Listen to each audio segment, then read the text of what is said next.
বেড়াল আর কুকুরের মধ্যে আপনার কাদের মনে হয় কারা একটু বেশি লয়াল? কুকুর হয়তো একটু বেশি লয়ালিটি শো করে, আর আদতে লয়ালিটি হয়তো সেমই হবে। আচ্ছা ডাক্তার, এই ভাদ্র মাসের ব্যাপারটা কি সত্যি কুকুরদের? আমার মনে হয় কিছুটা মিথ কিছুটা সত্য। মেল ডগ আর ফিমেল ডগের স্টেরিলাইজেশন আপনারা কিভাবে করেন? কুকুরের ক্ষেত্রে আমরা যেটা করি, পুরো ইউটেরাস আর ওভারি স্ট্রাকচারটাকে আমরা রিমুভ করে দিই। ছেলেদের ক্ষেত্রে যেটা হয়, তাদের টেস্টিকেলকে রিমুভ করে দেওয়া হয়। তো সায়ন জিজ্ঞেস করছিল যে ডাক্তারবাবুদের কিন্তু খুব চাপ, ধরুন পিঁপড়ের ডাইপার চেঞ্জ করা, মশার ডায়ালিসিস। না, পিঁপড়ের ডায়পার যদি ওই এলন মাস্ক বা এরা কেউ বানিয়ে ঠানিয়ে দেয়, তাহলে হয়তো আমরা চেষ্টা করে দেখবো। কুকুর দুধ খায়? মানুষের মতো হেলদি সেক্সুয়াল লাইফ তো হবে না। সে একবার দুবার তিনবার নয় মেটিং করলো, তাতে কি তার যে সেক্সুয়াল নিড বা ডিজায়ার সেটা তো ফুলফিল হচ্ছে না। অনেক বাচ্চার একটা মনে প্রশ্ন জাগে যে হঠাৎ করে একটা কুকুর দুটো কুকুর হয়ে গেল কি করে? অনেকে চোখে দৃষ্টিকটু লাগছে, লোকে মারধর করে কুকুরকে আঘাত করে সেই জিনিসটা থেকে ছাড়ায়। যতক্ষণ না ওদের ইজাকুয়েশন হচ্ছে, ওরা কিন্তু এইভাবেই আটকে থাকে, সেইভাবে ওরা তৈরি। আচ্ছা, বেড়াল কুকুরের লোম থেকে অনেক রকমের ডিজিজ ছড়ায়। টক্সোকেরা ক্যাটি বলে এক ধরনের প্যারাসাইট হয়, যেটা বেড়াল থেকে ইউজুয়ালি আসে। সেটা কিন্তু আমাদের পার্শিয়াল বা কমপ্লিট ব্লাইন্ডনেস করে দিতে পারে, মানে অন্ধ হয়ে যেতে পারে। তো কি মেন্টাল প্রিপারেশন নেব আমি একটা বাড়িতে কুকুর বা বেড়াল পোষার আগে? একটা কুকুর কিন্তু দিনের শেষে খাওয়া দাওয়া পেয়ে গেল, তাতেই কিন্তু তার যাবতীয় কিছু শেষ হয়ে যাচ্ছে না। এই যে কুকুরদের যেরকম ক্রস ব্রিডিং হয়, হ্যাঁ, বেড়ালেরও কি হয়? ধরুন আমি এরকম অদ্ভুত অদ্ভুত পেয়েছি, বাঘের সাথে স্পিচের মিটিং করিয়ে দিয়েছে। মানে কি অদ্ভুতই না দেখতে হতে পারে ভাবুন। এই গাড়ির চাকায় এমন কি থাকে, মানে সব কিছু ছেড়ে কুকুর ওখানে এসে টয়লেট করে?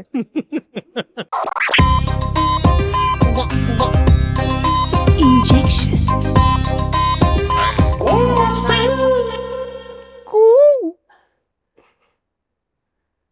কি হলো? কি হলো? কোকিল হয়ে গেছে। না, আমার মধ্যে আজকে প্রচুর এই যে ভেতরকার যে পশু বা পাখি সত্তা রয়েছে সেগুলো বারবার করে বেরিয়ে আসছে।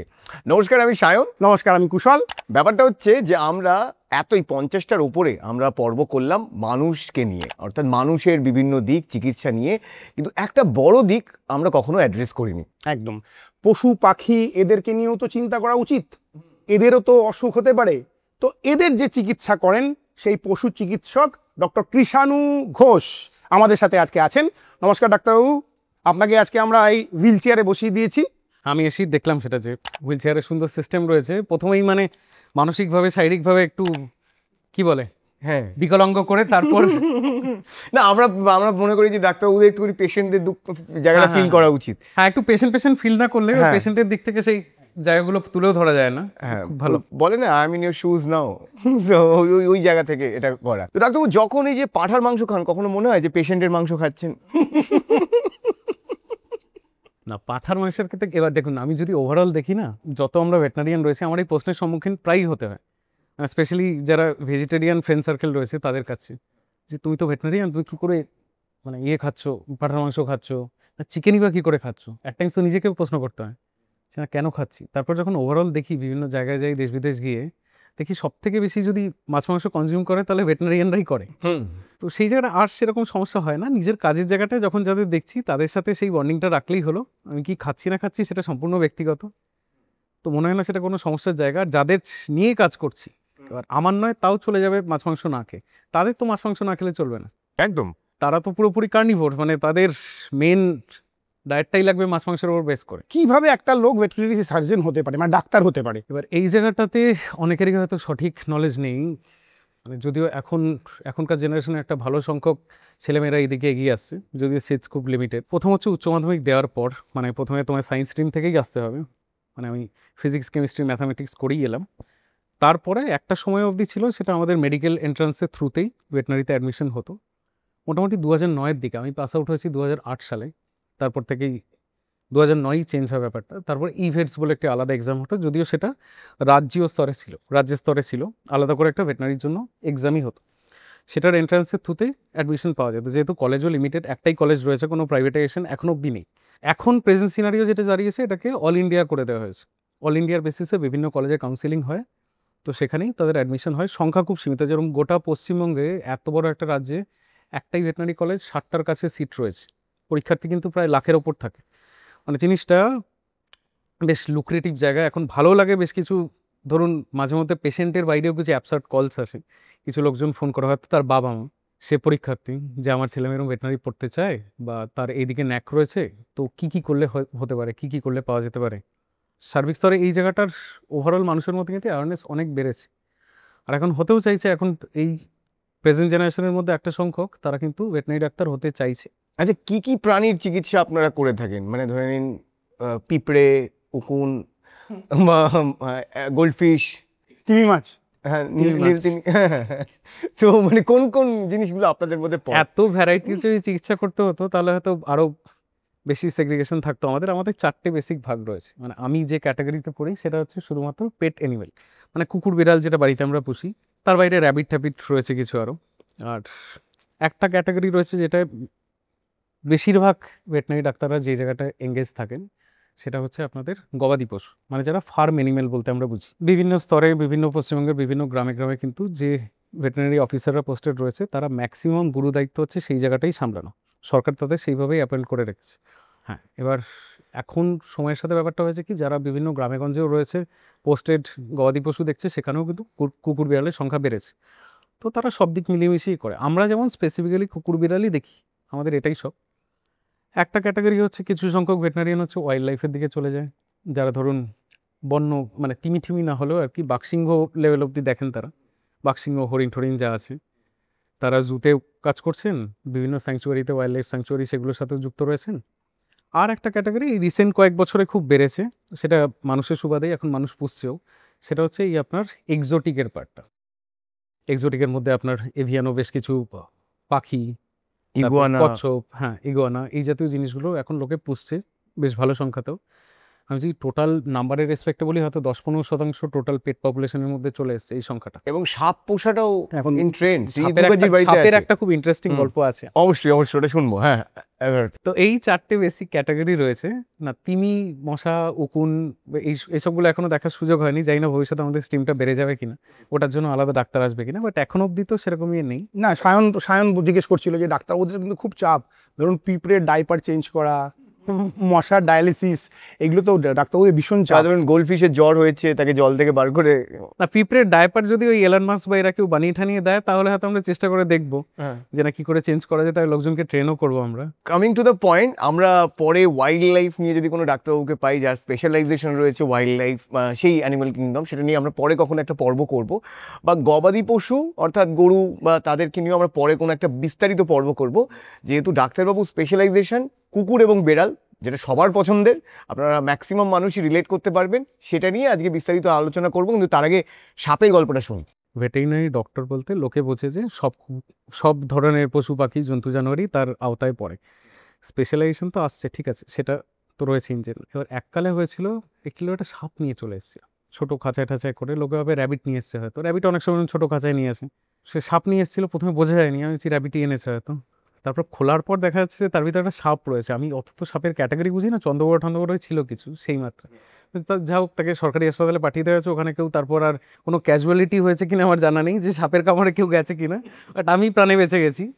তো এরকমও পাই আমরা কম বেশি, মানে খুব রেয়ার হলো এরকম ইনসিডেন্স হয়। সাপ কি পোষ মানে সাপ কি পেট, এটা নিয়ে মানে, কারণ লোকে বলে না দুধ কলা দিয়ে কাল সাপ পুষেছি, তো সেই যে এনেছিল সে কিন্তু ওই দুধকলা, ওই মনসামঙ্গল না কিসের প্রসঙ্গে ওই দুধকলার ইয়েতেই নিয়ে এসেছিল, যে দুধকলা খাচ্ছে না এরকম কিছু হয়েছে। হ্যাঁ, তো কলার তো সাপ আমার মনে হয় না খাবে। তো সেই ব্যাপারটা খুব চিন্তিত ছিল, সেই জন্য ডাক্তারের কাছে নিয়ে এসেছে। ধরুন আমরা তো কুকুর বেড়ালি দেখছি, লোকে তাই জেনেই অভ্যস্ত যে পেট অ্যানিমেল বা এই স্পেশালি, তার মধ্যেও কিছু মাঝে মধ্যে ধরুন যদি নিউটন সল্ট লেক চত্বরে কমই হয়, যে হঠাৎ করে একটি গরু নিয়ে চলে এলো, তখন সরকারি হাসপাতাল বা সেসব জায়গাগুলো রেফারেন্স দিয়ে দিই আমরা, সেখানে পাঠিয়ে দিই। ওকে, তাহলে এবার আমরা কুকুরে ঢুকি। হুম। সো প্রথম আসি যে কুকুরের ভ্যাকসিনেশন, যে এইটা নিয়ে আমরা খুব কনফিউজ থাকি, কখন ভ্যাকসিন দেব, কি ভ্যাকসিন দেব। তো একদম কুকুরের জন্ম থেকে ভ্যাকসিনেশন প্রসেসটা একটু সবাইকে গাইড করুন। এই জায়গাটায় ওভারঅল একটু সচেতনতার এখনও দরকার, যদিও আগে থেকে অনেক বেড়েছে। আমরা মানুষের রেসপেক্টে কি, মানে পোষ্য তো সাথেই রয়েছে, বাড়িতে রয়েছে, ছেলেমেয়ের মতো পুষছি জানছি, এবার অনেক ক্ষেত্রে না আমাদের মতো করে রিলেট করেনি। অনেকে ভাবে যে কুকুরের ছোটোবেলায় আমাদের যেরকম পেডিয়াট্রিক মানুষের কী হয় ইন জেনারেল, আমাদের পেডিয়াট্রিক স্কেলে একটা ভ্যাকসিনেশন হয়, ছোটো বাচ্চাদের একটা স্কেল অফ ভ্যাকসিনেশন হলো, আমরা পেডিয়াট্রিশিয়ানের কাছে নিয়ে গেলাম, ভ্যাকসিনেশন শেষ হলো, তারপর কোনো ভাইরাল আউটব্রেক আলাদা করে না হলে, যেরকম আমাদের কোভিডে হলো, সারা লাইফে আলাদা করে সেরকম বিশেষ ভ্যাকসিনেশন নিতে হয় না। কুকুর বেলার ক্ষেত্রে কিন্তু জিনিসটা অনেকটা আলাদা। এদের একটা প্রাইমারি ভ্যাকসিনেশন ছোটো বয়সে তো ভ্যাকসিনেশন থাকছেই, সেটা আমি ডিটেলেই আসছি। তারপরে তাদের কিন্তু অ্যানুয়াল ভ্যাকসিনেশন তাদের পুরো রেস্ট অফ দ্য লাইফ ধরে চলে। তার মেন কারণ হচ্ছে ভ্যাকসিনেশনের যে পারপাসটা, আমি ওর শরীরে একটি অ্যান্টিজেন দিচ্ছি যেটাকে অ্যান্টিবডি তৈরি করছে, মানে রোগ প্রতিরোধ ক্ষমতা তৈরি করছে। সেটা কিন্তু ইয়ারলি যদি ভ্যাকসিনেশন না করা হয়, স্টাডিজ বলছে যেটা সময়ের সাথে ফল করতে শুরু করে। তো ওদের পুরোপুরি ভ্যাকসিনের কনসেপ্টটাই হচ্ছে অ্যানুয়াল বা বার্ষিক। এবার প্রথম বছরে একটু বেশি সংখ্যায় ভ্যাকসিনেশন দিতে হয়। সব থেকে মারাত্মক যে রোগগুলো আমরা পাই সেটা হচ্ছে পার্ভো ডিস্টেম্পার। কি হয় এই রোগে একটু যদি পার্ভো রোগটিতে মোস্টলি যেটা হয় আপনার, ইটস এ গ্যাস্ট্রিক ডিসঅর্ডার, রক্তবমি, পায়খানা, খাওয়া দাওয়া একদম ছেড়ে দেবে পুরোপুরি, লেথার্জিক, মানে ডিহাইড্রেশন হয়ে যায় শরীর। তো এইরকম সিমটম ডেভেলপ করে পার্ভোতে। ডিস্টেম্পারটা হচ্ছে পুরোপুরি নিউরোলজিক্যাল, শরীরের একটা স্পেসিফিক অঙ্গ বা শরীরের একটা স্পেসিফিক পার্ট হচ্ছে কাঁপছে, পুরো নিউরোলজিক্যালি ইম্পেয়ার হয়ে গেছে, ওই পার্টটার কোনো ফাংশন থাকছে না, হাঁটতে চলতে পারছে না। এই দুটো রোগই হচ্ছে সব থেকে ফেটাল রোগ যদি আমরা বলি। 100 জনে যদি হয় 90 জনের বেশি মোস্ট লাইকলি মারা যাবে। এইগুলোকে এবার আমার যদি প্রতিরোধক হিসেবে দেখতে হয়, মানে সেটা প্রিভেন্ট করার একটাই জায়গা, হয়ে গেলে সেটাকে ঠিক করার জায়গা খুব লিমিটেড। সেটা হচ্ছে একটা কুকুরের ইমিউন সিস্টেম কীরকম, সে কতটা ফাইট করতে পারবে, তার জেনেটিক্স কতটা স্ট্রং, তার উপর ডিপেন্ড করে। তো সেটাকে আটকানোর আমাদের একটাই জায়গা, সঠিক ভ্যাকসিনেশন। আর এটা যে শুধু রাস্তায় যারা রয়েছে তাদের ক্ষেত্রে নয়, এটা পেটস বা পশুদের ক্ষেত্রেও সমানভাবে প্রযোজ্য। সেই অর্থে যদি বলি, রাস্তায় যারা থাকে সেই কুকুরদের ইমিউনিটি বা ইমিউন সিস্টেম এত বছর ধরে, এত জেনারেশন ধরে এই ক্লাইমেটে, এই পরিবেশে, এই জলবায়ুতে ওরা রয়েছে, ওদের ইমিউন সিস্টেম কিন্তু এমনি বিদেশি কুকুরের থেকে ইন জেনারেল ভালো হয়। এটা মানুষেরও তাই, যারা মানুষেরও তাই, একদমই তাই।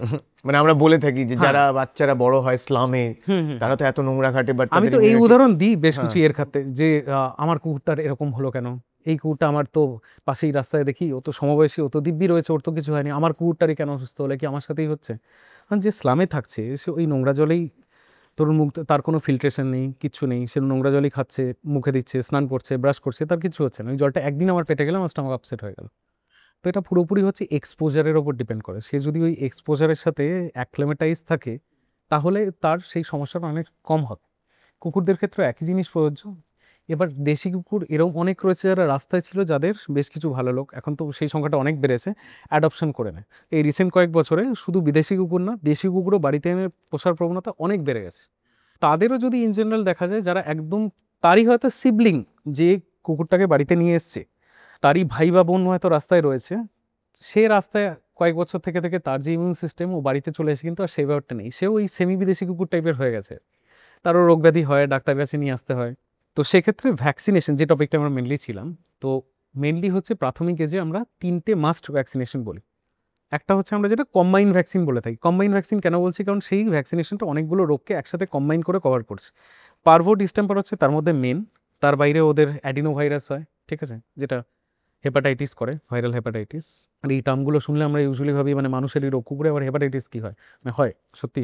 তার বাইরে ধরুন ওদের প্যারা ইনফ্লুয়েঞ্জা, ঠিক আছে, এই জাতীয় রোগগুলোকে মিলেমিশে ওটাকে কম্বাইন করে, যেন রোগটার মানে ভ্যাকসিনটার নামই হচ্ছে DHPPIL বলি আমরা, ডিস্টেম্পার, হেপাটাইটিস, পার্ভো, প্যারা ইনফ্লুয়েঞ্জা, লেপ্টোস্পাইরা। আর তার সাথে করোনা ভ্যাকসিনও করা হয়। করোনার পার্টটাও আলাদা করে বলবো। কুকুরের করোনা আর মানুষের করোনা কিন্তু সম্পূর্ণ আলাদা, একই ভাইরাল ফ্যামিলি, স্ট্রেনটা আলাদা। কুকুরের যেটা হয় ক্যানাইন করোনা ভাইরাস আমরা বলি, কুকুরের ক্যানাইন করোনা ভাইরাস কিন্তু সম্পূর্ণ আলাদা, যেটা গ্যাস্ট্রিক ওরিয়েন্টেড।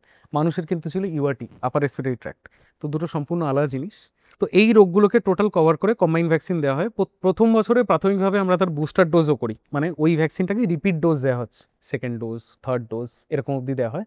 তারপর অ্যানুয়ালি বার্ষিক যখন করি, ওটা একটা একটা করে দেওয়া হতে থাকে। তো 3টে মেন ভ্যাকসিনেশন করি আমরা। একটা হচ্ছে এই কম্বাইন ভ্যাকসিনটা করি, একটা করি হচ্ছে যেটা এখনও জলাতঙ্ক বা বিষ যে জায়গাটা নিয়ে ভয়, কুকুর কামড়ালে আমার কিছু হয়ে গেল না তো, তো সেই রেসপেক্টে যে ভ্যাকসিনটা করা হয় সেটা হচ্ছে অ্যান্টি রেবিস ভ্যাকসিন। নামেই অ্যান্টি আছে প্রথমে, আগে মানে আমি রেবিসকে প্রতিরোধ করার জন্য ভ্যাকসিনেশনটা দিচ্ছি। এই দুটো হচ্ছে মাস্ট। তার বাইরে ওদের সর্দি কাশির একটি ভ্যাকসিনেশন হয়, সেটাকে যদি আমরা নন কোর বলি, মানে অপশনাল বলা যেতে পারে, নন করে যদি সঠিক অর্থে বলি, সেটা হচ্ছে কেনেল কাফ ভ্যাকসিনেশন।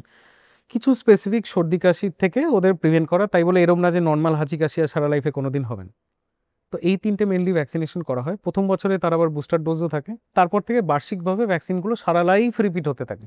তো এই হচ্ছে ওদের টোটাল ভ্যাকসিনেশন। রেবিসের জায়গাটাতে এইগুলো আবার, এই ভ্যাকসিনের টোটাল কনসেপ্টটাও না অনেকটা হচ্ছে জায়গা স্পেসিফিক। আমি তো অনেক জায়গায়, আমি প্রায় 22টা দেশে ট্রাভেল করেছি, ধরুন ইউনাইটেড কিংডম বা আমাদের ইউরোপে, এইসব দেশে বা যত উন্নত দেশ রয়েছে সেখানে ওরা রেবিসকে পুরো নির্মূল করে দিয়েছে। সেই জন্য 3 বছর বা 5 বছরে একবার দেওয়া হয় পেটসকে। আমাদের এখানে ইয়ারলি দেওয়া হয়, কারণ আমরা এখনও রেবিসকে নির্মূল করতে পারিনি।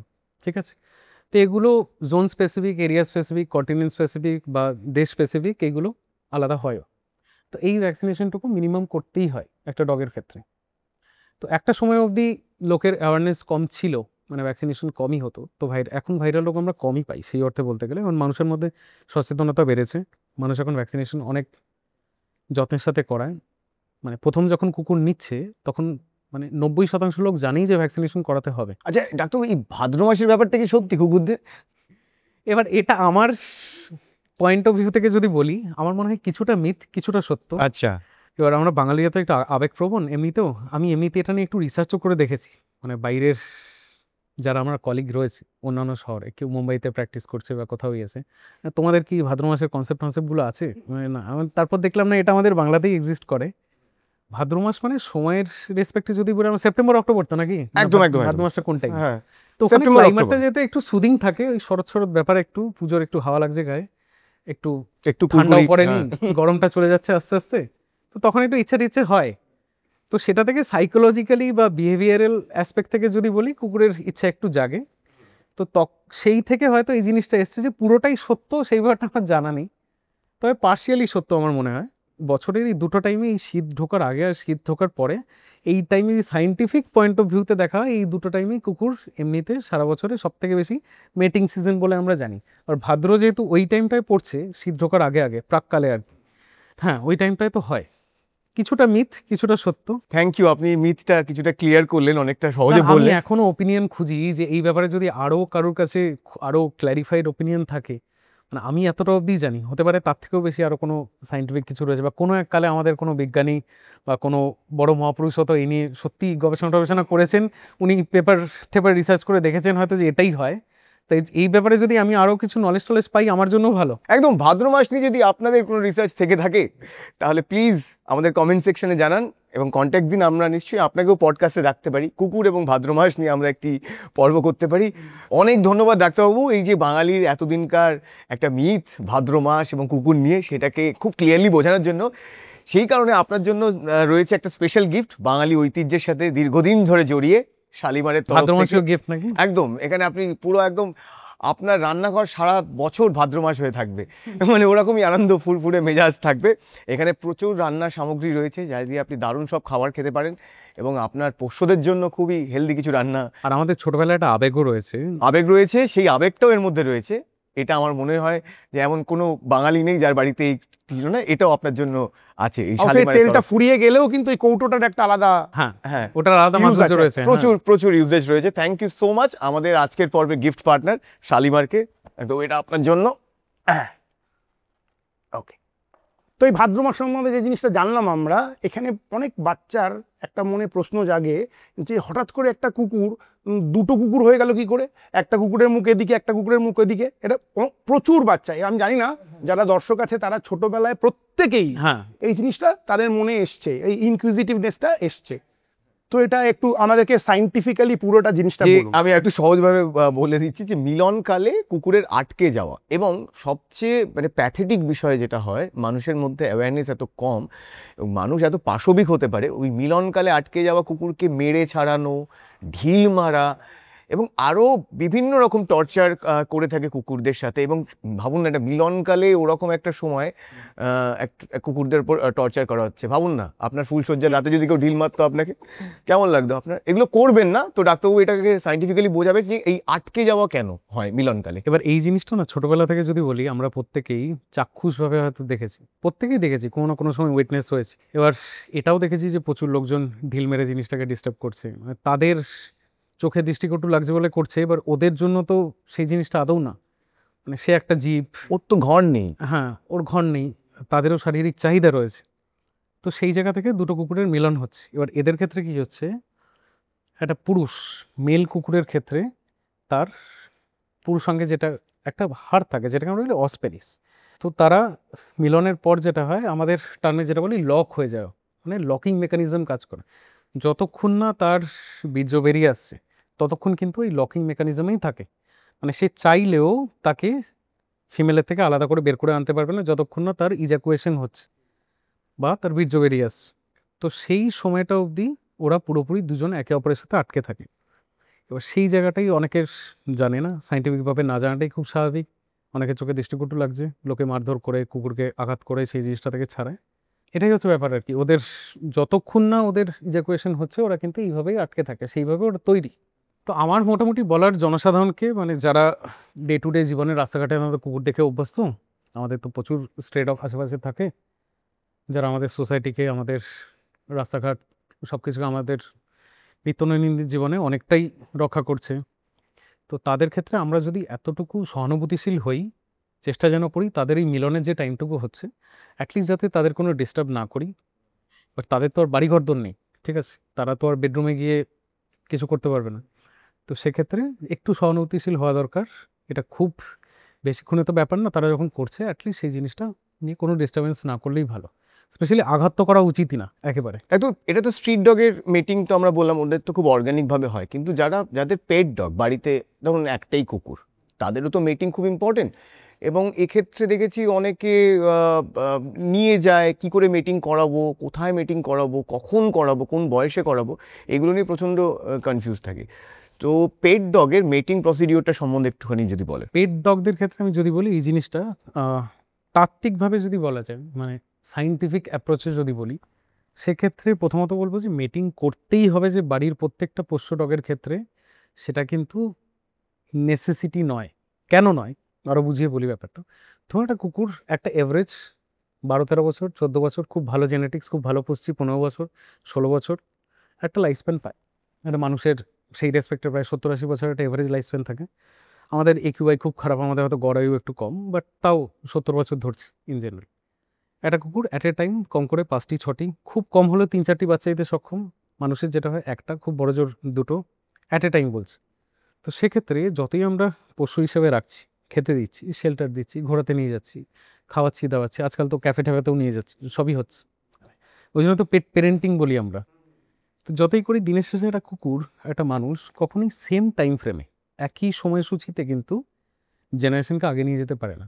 একই ওরা বেশি বাচ্চা দিতে সক্ষম, অ্যাট দ্য সেম টাইম একইভাবে এরা কিন্তু আপনার অনেক কম লাইফ স্প্যানও পায়।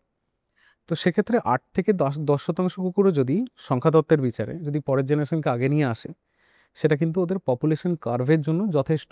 মানে 100% কুকুরকে যে পরের জেনারেশন নিয়ে আসতেই হবে সেটা নেসেসিটি নয়। হ্যাঁ, কিন্তু এই মিটিংয়ের ব্যাপারটা বা এই ধরুন সেক্সুয়াল বিহেভিয়ার, এটা তো একটা ন্যাচারাল নিড, এটা তো শরীরের যে কোনো জীবের ক্ষেত্রে, শুধু কুকুর বলে না, কুকুর মানুষ সবার ক্ষেত্রে, সে গন্ডারই হোক না কেন।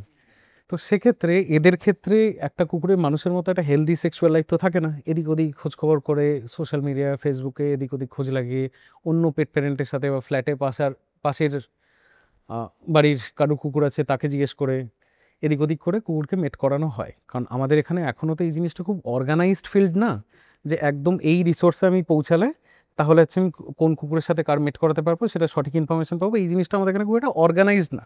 কুকুরের তো সেরকম কোনো প্রতিরোধক বা কন্ট্রাসেপশনস বা কন্ডোমস বা সেই জাতীয় জিনিস তো কিছু নেই যে ওরা নিজেদের সুখ মেটানোর জন্য মেটিং করে নিল, বাট বাচ্চাও হলো না, পপুলেশন কার্ভও ঠিকঠাক থাকলো, সেই জিনিস ওদের হয় না।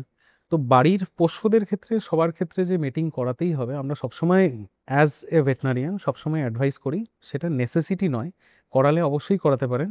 বাট আমরা যে জায়গাটাকে প্রমোট করি, বিভিন্ন জায়গায় শিখেওছি, সেটা হচ্ছে সময়ের সাথে সাথে স্টেরিলাইজেশন। মানে স্টেরিলাইজেশন শুধু যে রাস্তার কুকুরদের ক্ষেত্রেই হয় এরকম না, বাড়ির ডগের ক্ষেত্রেও একটা বয়সের পর হওয়া দরকার। মানে শুধু সংখ্যাতত্ত্বের বিচারেই জিনিসটা বলছি না, সংখ্যাতত্ত্বে বা অ্যানালিটিক্সের পার্টটা তো থাকলো। একটা ডগের যদি সঠিক বয়সে একটা নির্দিষ্ট এজের মধ্যে স্টেরিলাইজেশন করে দেওয়া হয়, তাহলে হচ্ছে কি তার ভবিষ্যতে অনেকগুলো রোগব্যাধি থেকে সেফ রাখছি। একটা কুকুরের যেহেতু মানুষের মতো একটা হেলদি সেক্সুয়াল লাইফ বলে কিছু থাকে না, সেই অর্থে একটা সময়ের পর একটা বয়সের পর বিভিন্ন রকম শারীরিক সমস্যা কিন্তু এদের ডেভেলপ করে। যেরকম মেয়ে কুকুরদের ক্ষেত্রে ধরুন আপনার সিস্টিক ওভারিয়ান টিউমার, যেটা মানুষের ইউজুয়ালি হয় না। সিস্টিক ওভারিয়ান টিউমার শব্দগুলো তো আমরা অবগত, আমরা জানি, কারণ মানুষেও হয়। যেটা মানুষ খুব একটা জানে না কুকুরেরই মেনলি হয়, সেটা হচ্ছে জরায়ুতে ইনফেকশন, ইউটেরাস ইনফেকশন। যেহেতু এদের একটা হেলদি সেক্সুয়াল লাইফ তো থাকছে না, একবার দুবার মিটিং করে নিলেই যে সেটা হবেও না সেটাও গ্যারান্টেড না। আর শরীরে হরমোনস তো রয়েছে, তার চাহিদাও রয়েছে, তো সেটা তো পরিপূর্ণ হচ্ছে না। একটা সময়ের পর আমাদের ডেটা বলে 7টার মধ্যে একটা রোগে আমরা পাই একটা বয়সের পর জরায়ুতে ইনফেকশন হয়ে যাচ্ছে, যেটাকে সোজা সাপটা টার্মে যদি বলি পায়োমেট্রা বলি আমরা, বা ইউটেরাস ইনফেকশন। ওভারঅল যদি লাইফ স্প্যান দেখা যায়, আয়ু মানে গড় আয়ু একটা ডগের কিন্তু মানে স্টেরিলাইজেশন করে দিলে বাড়ে বই কমে না। তো এই এতগুলো বেনিফিট রয়েছে, আমরা কিন্তু সবসময় চেষ্টা করি প্রমোট করার। আমি কখনো বলছি না যে মিটিং করার প্রয়োজন নেই, ইটস এ ন্যাচারাল নিড, শারীরিক নিড, অবশ্যই করান, বাট একটা বয়সের পর অবশ্যই বন্ধ্যাত্বকরণ নিয়ে ভাবুন। এটা শুনতে খারাপ লাগলেও জিনিসটা আদৌ খারাপ না। আমরা ভেটেনারিয়ানরা এই প্র্যাকটিসটাকে, স্টেরিলাইজেশনকে প্রায় 3 দশক ধরে গ্লোবালি করে আসছি। মানে অনেকে ভাবেন এটা শুধু হচ্ছে রাস্তার যারা একদম স্ট্রে অ্যানিমেল তাদের জন্যই, কারণ যত বেশি সংখ্যায় কুকুর হবে, মানে মানুষের তুলনায় কুকুর, মানুষের থেকে যদি কুকুর বেশি হয়ে যায় তত বেশি কিন্তু অ্যাবান্ডেন্স বাড়বে, ঠিক আছে? আর ওরা যদি আমাদের পোষার চেষ্টা করে তখন উল্টো হয়ে গেলে? হ্যাঁ, সেটা হয়তো খুব ভালো হয়। মানে সেটা যদি হয়, সেটা আমার কুকুর বিড়ালের সাথে, বেশ কিছু কুকুর বিড়ালের সাথে হয়, আমি রাস্তাঘাটেও দেখি। মানে কুকুর নিয়ে হাঁটাতে বেরিয়েছে, মানে কুকুরকে হাঁটাচ্ছে কম, কুকুর তার মালিককে হাঁটাচ্ছে বেশি আর কি। তো এরকম সিচুয়েশন তো পাওয়াই যায়।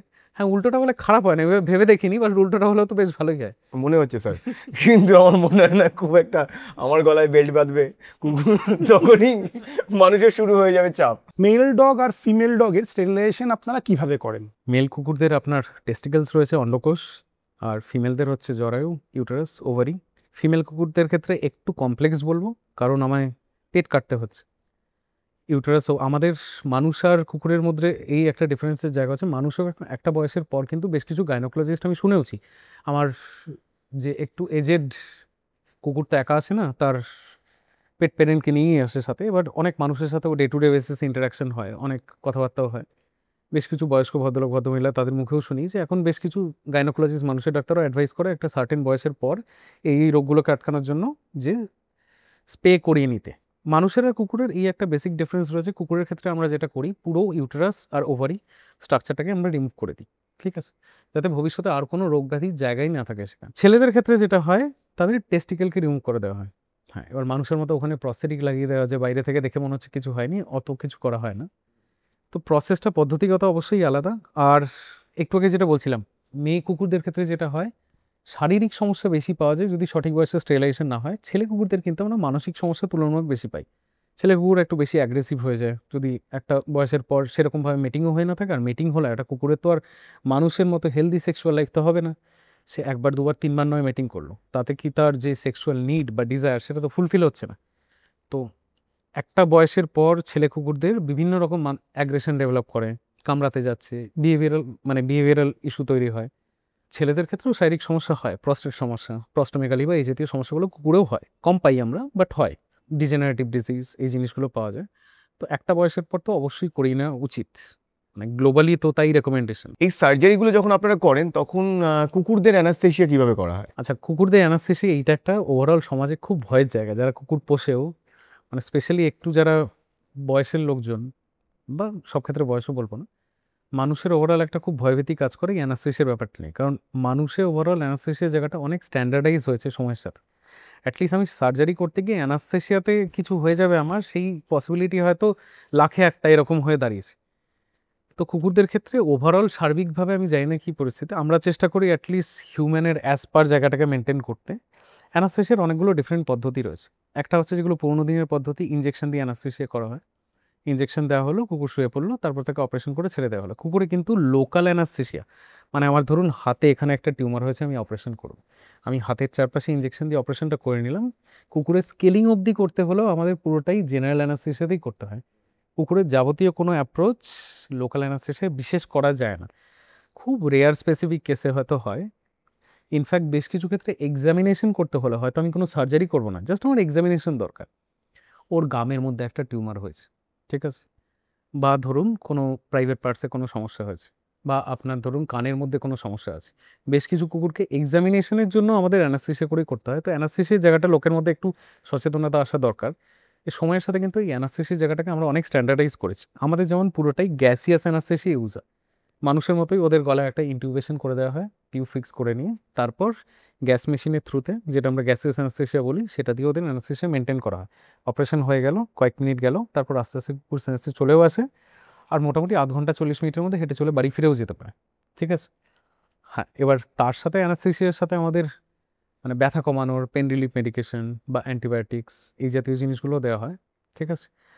আর একটা কুকুর তো ওভারঅল মানুষ তাও দিনের শেষে বুঝছে যে অপারেশন হয়ে গেলাম, এটা অপারেশন হয়েছে। অনেক কুকুরের ক্ষেত্রে আমাদের এই চ্যালেঞ্জটা পেতে হয় যে অপারেশন হয়ে গেলেও তারা কিন্তু একটা ট্রমা কাজ করে যে আমার সাথে কী হয়ে গেল। একটা পেন বুঝতে পারছি, বাট কেন কিভাবে হলো সেটা তারা বুঝতে পারে না, রিলেট করতে পারে না। তো সেই জায়গাটা আমরা চেষ্টা করি আগে থেকে একটু কাউন্সিলিং করে দেওয়া পেট প্যারেন্টসদের। নাহলে অপারেশনের পরেও হয়তো ব্যথা নেই, তাও কুকুরটা হয়তো চিৎকার করছে বা বেড়ালটা হয়তো চিৎকার করছে। কেন করছে সেটা যে সব ক্ষেত্রে পেন থেকেই তা না, ট্রমা থেকেও করে, ঠিক আছে। তো যতটা সচেতন করা যায় আমরা সেভাবে করি। তো অ্যানাস্থেশিয়া বলতে সেটাই আপনার হয়, এখন তো প্রেজেন্টেতে গ্যাস অ্যানাস্থেশিয়া ইউজ হয়। কুকুরকে কি খাওয়াবো? পেট প্যারেন্টসদের কথায় পরে আসছি, কুকুরদের নিউট্রিশন নিয়ে কথা বলছি। কিন্তু রাস্তাঘাটে বেরোলে অনেক বন্ধু বান্ধবদের দেখেছি, ইনফ্যাক্ট আমি নিজেও, যে আমিও করে ফেলি, মানে আমরাও করে ফেলি, যে কুকুরকে আমরা ভালোবেসে খাবার দিই, আদেও কি তাকে ওটা খাবার দিচ্ছি না বিষ দিচ্ছি সেইটার অ্যাওয়ারনেস কিন্তু কম। তার মধ্যে একটা বিস্কুটের কথা বলি, পার্লে যে বিস্কুট, ওটা মানুষ খায় বলে মনে হয় না, ওটা একদমই অ্যাসোসিয়েটেড হয়ে গেছে কুকুরের বিস্কুট হিসাবে। তো এইটা শুনেছি নাকি পার্লে যে বিস্কুট খাওয়ানো আদতে কুকুরকে একটা বিষ খাওয়ানোর সমান। হ্যাঁ, সেই অর্থে বলতে গেলে অবশ্যই। মানে এবার এই জায়গাটা না অনেকটা আমাদের সাবকনশিয়াস ইনস্টিংক্ট কাজ করে। ছোট থেকে আমরা এরমভাবে দেখে অভ্যস্ত, বা একটা কুকুরকে আমার যদি খাওয়ানোর ইচ্ছা করে আমরা বিস্কিট টিস্কিট খাইয়ে অভ্যস্ত। এবার সাইন্টিফিক ব্যাপারটা কতটা, এবার কুকুর তো দিনের শেষে একটা কার্নিভোর মানে তার মেইন বায়োলজিক্যাল নিড হচ্ছে তার প্রোটিনটাই মেনলি দরকার। এবার আমাদের ইতিহাস বলে 5,000 10,000 বছর ধরে, যত বছর ধরে আমরা ওদের পোষ্য করেছি বা কুকুরদের সাথে আমাদের ইন্টারাকশন বেড়েছে, সেক্ষেত্রে হচ্ছে কি কুকুরকে আমরা বিভিন্ন রকম শর্করা বেশ খাবারও খাইয়েছি।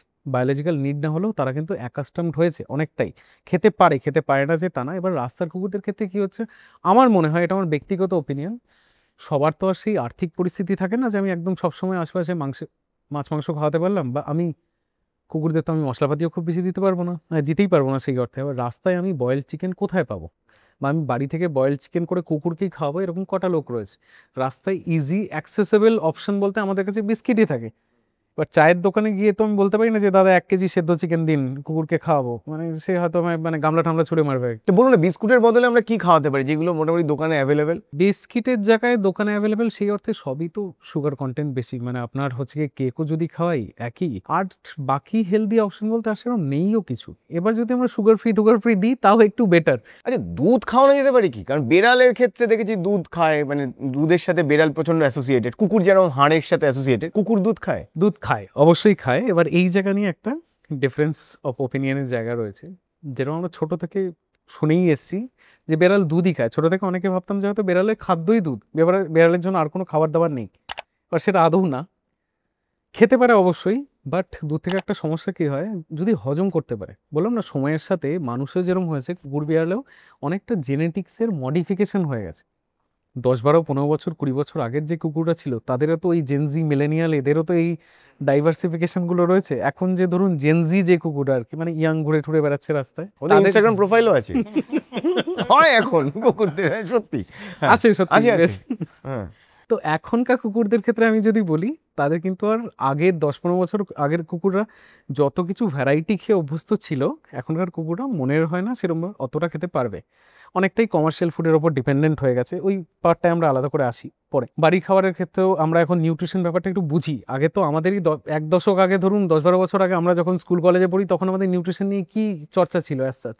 এখন তো সেই জিনিসটা অনেক বেড়েছে, মানে কাকা কাকিমাও হয়তো এখন খাবার দাবার খেতে গেলে হেলদি খাচ্ছি, সুগার ফ্রি খাবো, এইসব ব্যাপারগুলো চলে এসছে এখন। তো কুকুরদের ক্ষেত্রেও এই জায়গাটা অনেকটাই এসছে যে ওরা দুধ খেলে আসছে, ক্ষতির কিছু নেই, তবে দুধ থেকে কিন্তু ইনডাইজেশন, ল্যাকটোজ ইনটলারেন্স মানুষের তুলনায় বেশি হয়। সেই অর্থে যদি দেখা যায়, মানে ডেটা বা বলছে আপনার প্রায় ল্যাকটোজে যে ইনটলারেন্স হয় সেটা একটা কুকুর বা বেড়ালের ক্ষেত্রে মানুষের থেকে প্রায় 4-5 গুণ বেশি হয়। খেয়ে নিলে ভালো। এবার কুকুর বেসিসেও তারাও তো প্রত্যেকটা ইন্ডিভিজুয়াল, এক্স কুকুরের পেটে ঘি সহ্য হয়ে গেল, ওয়াই কুকুরের পেটে তো নাও হতে পারে। তো সেটা আমরা যেরকম ব্যক্তি বিশেষ বলি, এটা হচ্ছে কুকুর বিশেষ আর কি এই জিনিস। আর অনেকে বিরিয়ানি খাইয়ে দেয় ভালোবেসে কুকুরকে। যা পাখেও নেয়, মানে দেখুন দিয়ে দিলে তো কুকুর সবই খেয়ে নেবে, মানে ক্ষুধার্ত যদি থাকে একটা কুকুর, তাকে দিলে হয়তো কি না খায়। আমার মনে হয় যে কোনো প্রাণী, মানুষও তাই, হ্যাঁ, যদি সে 10 খিদে দিন না পেলে বাঘে ধান খায় বলে একটা কথা আছে। হ্যাঁ, এক্স্যাক্টলি। এবার রাস্তার কুকুরদের ক্ষেত্রে ম্যাক্সিমাম যেটা হয়, খারাপও লাগার জায়গা, তাদের তো মেনলি হচ্ছে এখনো সার্ভাইভাল ইনস্টিংক্টটা তো রয়েই গেছে। এখন যদিও বেশ কিছু মানুষ রাস্তায় তাদের খেতে টেতে দেয়, বা বেশ কিছু এরকম গোষ্ঠী রয়েছে একসাথে খাবার দাবার দেওয়া, এই জিনিসগুলো অনেক বেড়েছে আগের থেকে। তবে এখনও একটা বেশ বড় সংখ্যায় কুকুর কিন্তু ডে টু ডে খাবার পাওয়ার জন্য থ্রাইভ করে তারা। মানে তাদের কাছে কিন্তু সেই সিকিউরিটি নেই যে সকালে রাত্রে আমি এই খাবারটা পাবোই। তাদের এখনও ডে টু ডে বেসিসে খাবার খুঁজে বিভিন্ন ডাস্টবিন থেকে খাবার টাবার করেই খেতে হয়। তো সেক্ষেত্রে তাদের কাছে কিন্তু চয়েসেস নেই আমার মনে হয়। সেইটাই যদি আমরা সার্বিক স্তরে একটু ভাবি, মানে মানুষের মধ্যে, অবশ্যই সরকারি স্তরে, ইন্ডিভিজুয়াল স্তরে আমরা যদি একটু ভাবি, প্রত্যেকে যে যেটুকু কন্ট্রিবিউট করতে পারি, প্রত্যেকের আর্থিক পরিস্থিতি সেম নাই হতে পারে। যে পার্লেজি খাওয়াতে পারছে একটা ক্ষুধার্ত কুকুরকে, আমার মনে হয় পার্লেজি খাওয়ালেও চলবে, সেটা খারাপই হোক কিছু অর্থে, পেটটাও তো ভরাতে পারছি। যার সেই আর্থিক সামর্থ্য রয়েছে সে যদি একটু বাড়ি থেকে চিকেন টিকেন বয়েল করে এনেও খাওয়াতে পারে, এই সচেতনতা যদি বাড়ে, তাহলে অ্যাটলিস্ট আমরা কুকুরগুলো একটু ভালো রাখতে পারি। একদম ডগ লাভ দেখানোর কিন্তু বেস্ট জায়গা হচ্ছে আমাদের যে রাস্তার কুকুরগুলো রয়েছে তাদের পাশে দাঁড়ানো। কারণ জানি অনেকেই দামি কুকুর কেনেন আপনারা, তাদের খেয়াল রাখেন, সেটা খুব ভালো জিনিস, ওটা কোথাও গিয়ে একটা আপনার স্টাইল স্টেটমেন্ট বা স্টেটাস স্টেটমেন্টও। কিন্তু ওই কুকুরগুলোর পাশে কিন্তু খুব কম মানুষ রয়েছে। বেস্ট হচ্ছে তাদেরকে অ্যাডপ্ট করা, এবং আপনার যেটুকুনি সামর্থ্য, আপনি বেশি দূর যেতে হবে না, আপনার পাড়ার কুকুরগুলোকে একটু দেখুন না। আমার মনে হয় এর থেকে মহৎ কার্য আর কিছু হতে পারে না। তো আপনি যেটুকুনি সামর্থ্য আপনি স্ট্রিট ডগদের একটু পাশে থাকুন। বেড়ালে আসি। একদম। আচ্ছা, বলে যে বেড়াল নাকি ইন্ডিপেন্ডেন্ট হয়, মানে কুকুর এবং বেড়ালের যে অ্যাটিটিউড তার একটা ক্যাট ফ্যামিলি ডিফারেন্স রয়েছে। বলে যে কুকুর হচ্ছে প্রথমেই বিস্কুট দিলে খুব তাড়াতাড়ি পোষ মানে, কিন্তু বেড়ালের ক্ষেত্রে দেখেছি অনেক ক্ষেত্রেই আমি হাজার খাওয়াচ্ছি, হাজার করছি, কিন্তু ওর মুড অনুযায়ী ও যাকে মানবে যে আমার বন্ধু, ও তার কাছেই থাকবে। যেরকম আমি আমার ব্যক্তিগত একটা ঘটনা বলি, আমি একটা বেড়ালের সাথে মাঝে মাঝে থাকি, ঠিক আছে, আমি পোষ্যতে বিশ্বাস করি না, আমি সহাবস্থানে বিশ্বাস করি। তো ও হচ্ছে আমার পাশের বাড়ির পোষ্য, আচ্ছা। তারা খাওয়ায়, কিন্তু সামা ওর সাথে আমার একটা বন্ডিং তৈরি হয়েছে। ও মাঝে মাঝে ওকে পাওয়া যায় না, ও আমার সাথে রাতেও থাকে, দুপুরেও সময় কাটিয়ে যায়। আমি ওকে যে খুব খাবারও দিই তা নয়, মাঝে মাঝে বাড়ি থেকে দেওয়া হয় কিছু খাবার। মানে ও সামাও আমাকে প্রচণ্ড ভালোবাসে। দুটোই পোষ্য যদিও। আমি তো বলবো বেড়ালের দিকে আমার একটু ঝোঁক বেশি, কারণ আমি নিজেও একটু হলেও 1% হলেও বেড়াল বেশি ভালোবাসি। তো সেই জায়গা থেকে বেড়াল কুকুরের ওভারঅল যদি আমরা অবজারভেশন করি, বেড়ালদের ভালোবাসা দেখানোর জায়গা বা তাদের অ্যাফেকশনটা যেটা হয় একটু অন্যরকম হয়। এরম না যে তারা মানুষের প্রতি কোনো আনুগত্য নেই বা মানুষের প্রতি তারা শুধু খাবারটাই খাচ্ছে, তাদেরও রয়েছে, বাট দেখানোর অ্যাপ্রোচটা আলাদা। মানে ওদের যেহেতু জেনেটিক্সই আলাদা, দুটো আলাদা ক্রোমোজোম, দুটো আলাদা জিপ, স্পিসিস আলাদা।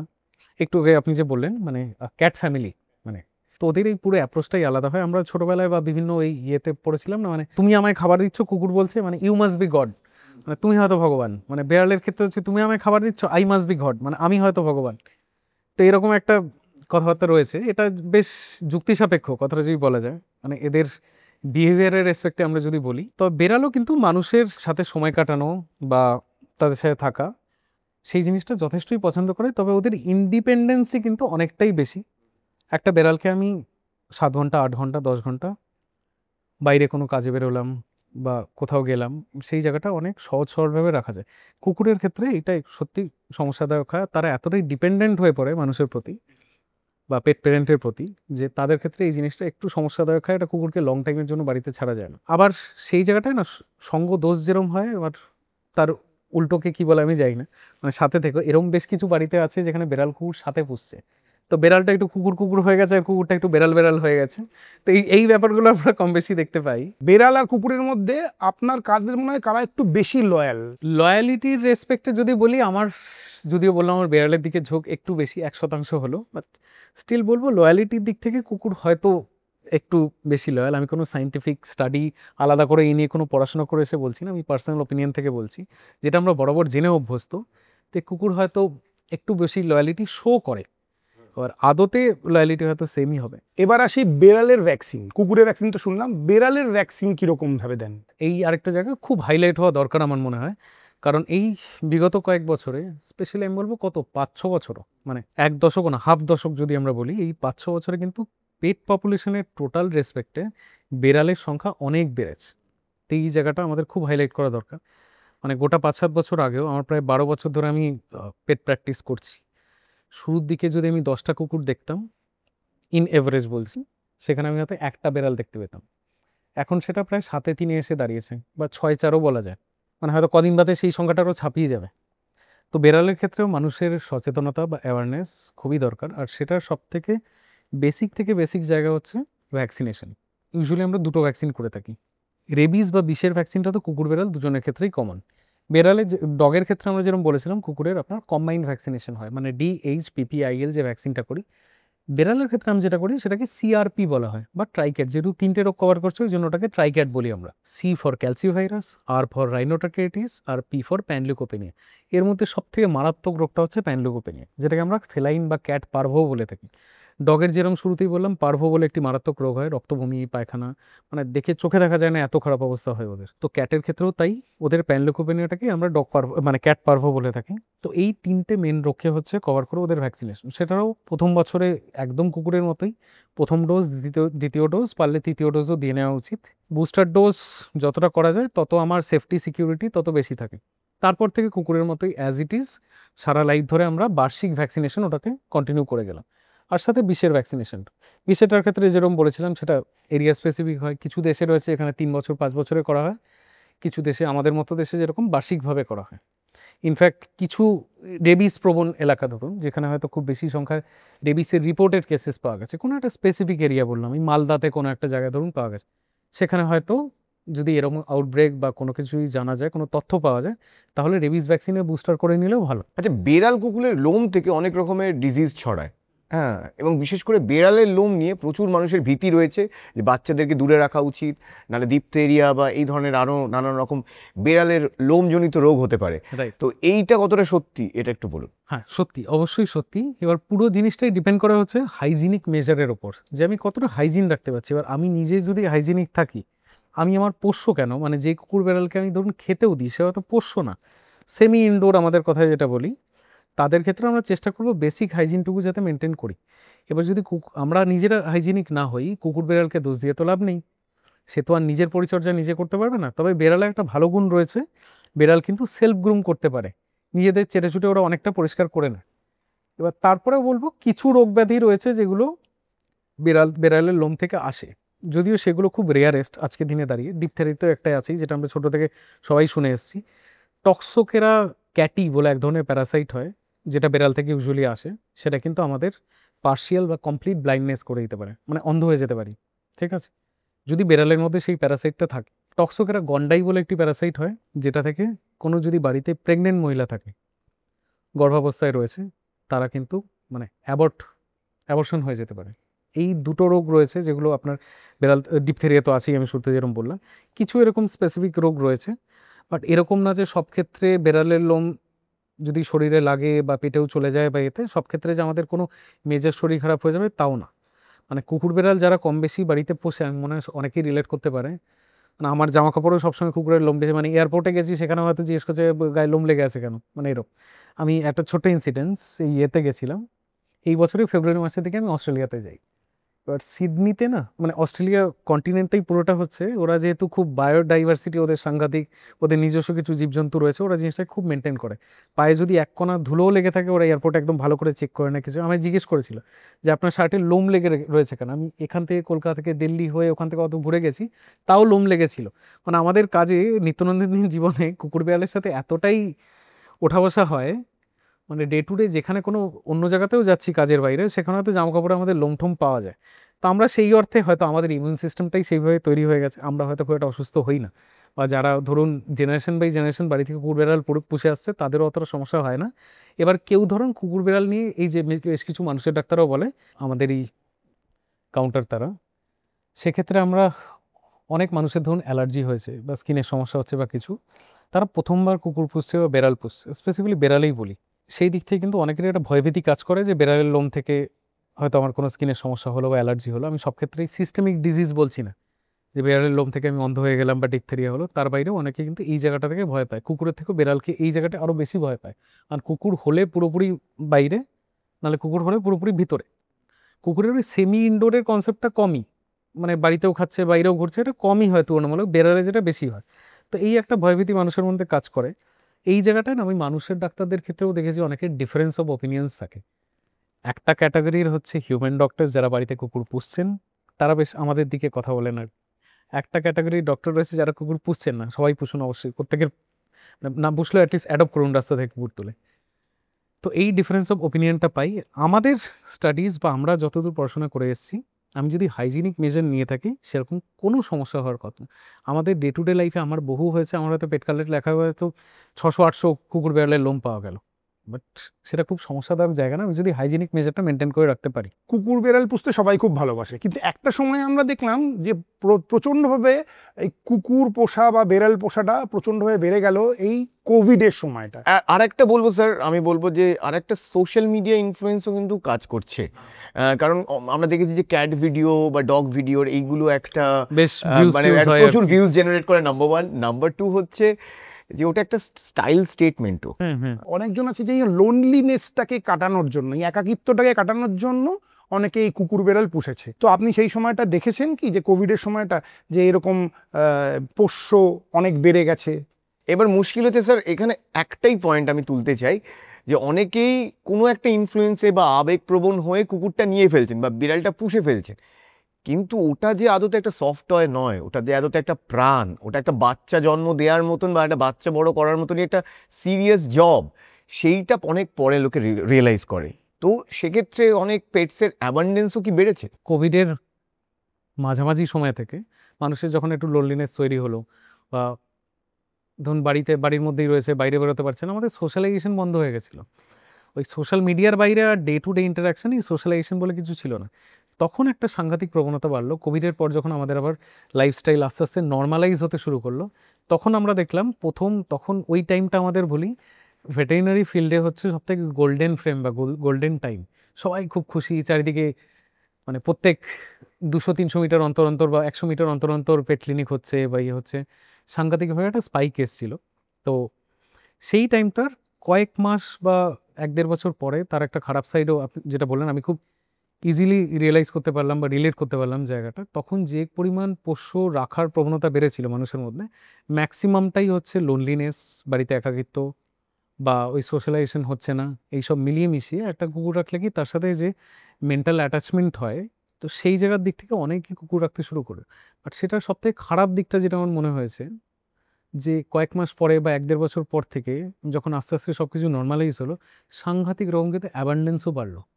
মানে অনেকেই যারা এই কি বলবো ইয়েতে পড়ে, মানে অন্য কারোর কথা শুনে একটু সায়েন্টিফিক রিসার্চ বা স্টাডি না করে, যারা হয়তো ছোটোবেলা থেকে কুকুরের প্রতি কোনো আবেগ বা কিছু ছিল না, সে বাড়িতে কুকুর নিয়ে চলে এসছে। তো তারপরে এই অ্যাবান্ডেন্সগুলো বাড়াতে কিন্তু প্রচুর কুকুর রাস্তায় ছেড়ে দেওয়া হয়েছে, সঠিক উপায়ে অ্যাডপশনও হয়নি, প্রচুর কুকুর তার জন্য প্রাণও হারিয়েছে। এই জিনিসটা কিন্তু সাংঘাতিকভাবে হয়েছে। তো আশা করি ভবিষ্যতে এরকম কিছু আর কোভিডের মতো কিছু নাও আসুক, আর সাথে শুধু জনপ্রজাতি বা আমাদের মানুষের ডে টু ডে লাইফ না, প্রচুর কুকুরও এতে এফেক্টেড হয়েছে, এরকম যাতে ওদের সাথে আর না হয়। আরও একটা দুটো জিনিস আমাদের মনে মাথায় রাখা দরকার এই কোভিডের পরে, এই যে এত অ্যাওয়ারনেস হলো, যে দিনের শেষে একটা কুকুর পুষছি মানে সে তো আর ব্যাটারিতে চলছে না, সে একটা রক্ত মাংসের শরীর, তারও একটা সাংঘাতিক ডিপেন্ডেন্সি থাকে মানুষের প্রতি। তো just for the sake of যে বাকি এই পাশের বাড়ির এই ভদ্রলোক পুষেছে বা এই ভদ্রমহিলা রেখেছে বলে আমি কুকুর নিতে হবে, আমি তার মিনিমাম মেনটেন্যান্সটাও করতে পারবো না, এই না ভেবেও যেসব লোকগুলো নিয়েছিল।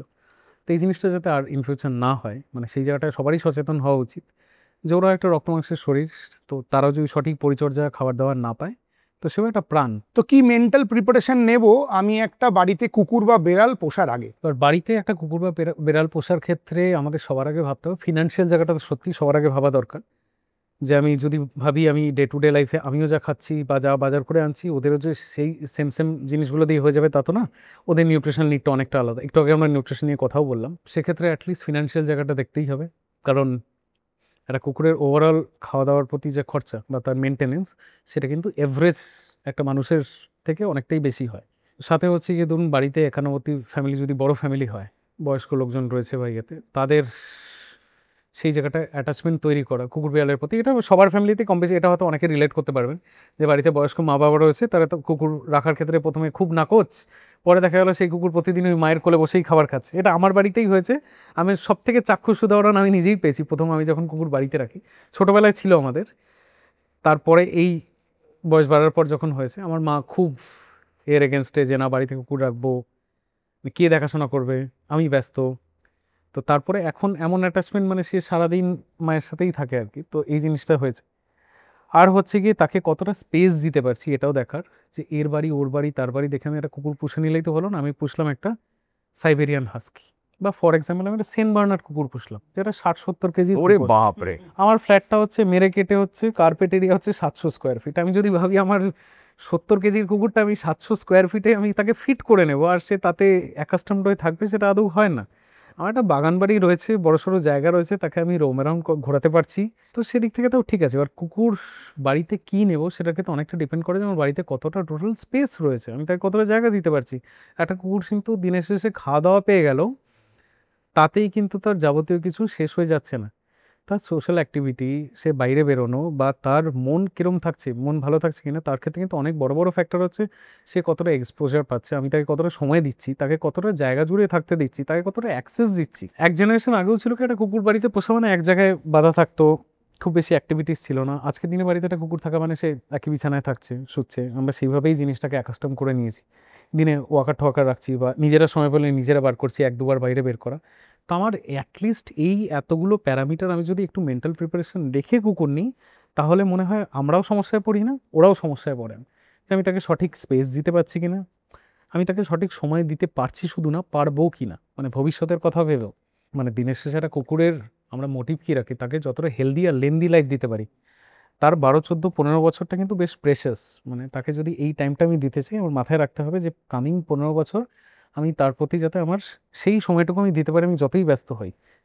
বাড়ির শুধু আমার কথা ভাবলে হবে না, আমার সাথে আমার ফ্যামিলিতে যে যে রয়েছে তাদের সেই কুকুর বা বেড়ালের প্রতি অ্যাকসেপ্টেন্স কতটা আছে বা তৈরি হবে সেইটাও মাথায় রাখা।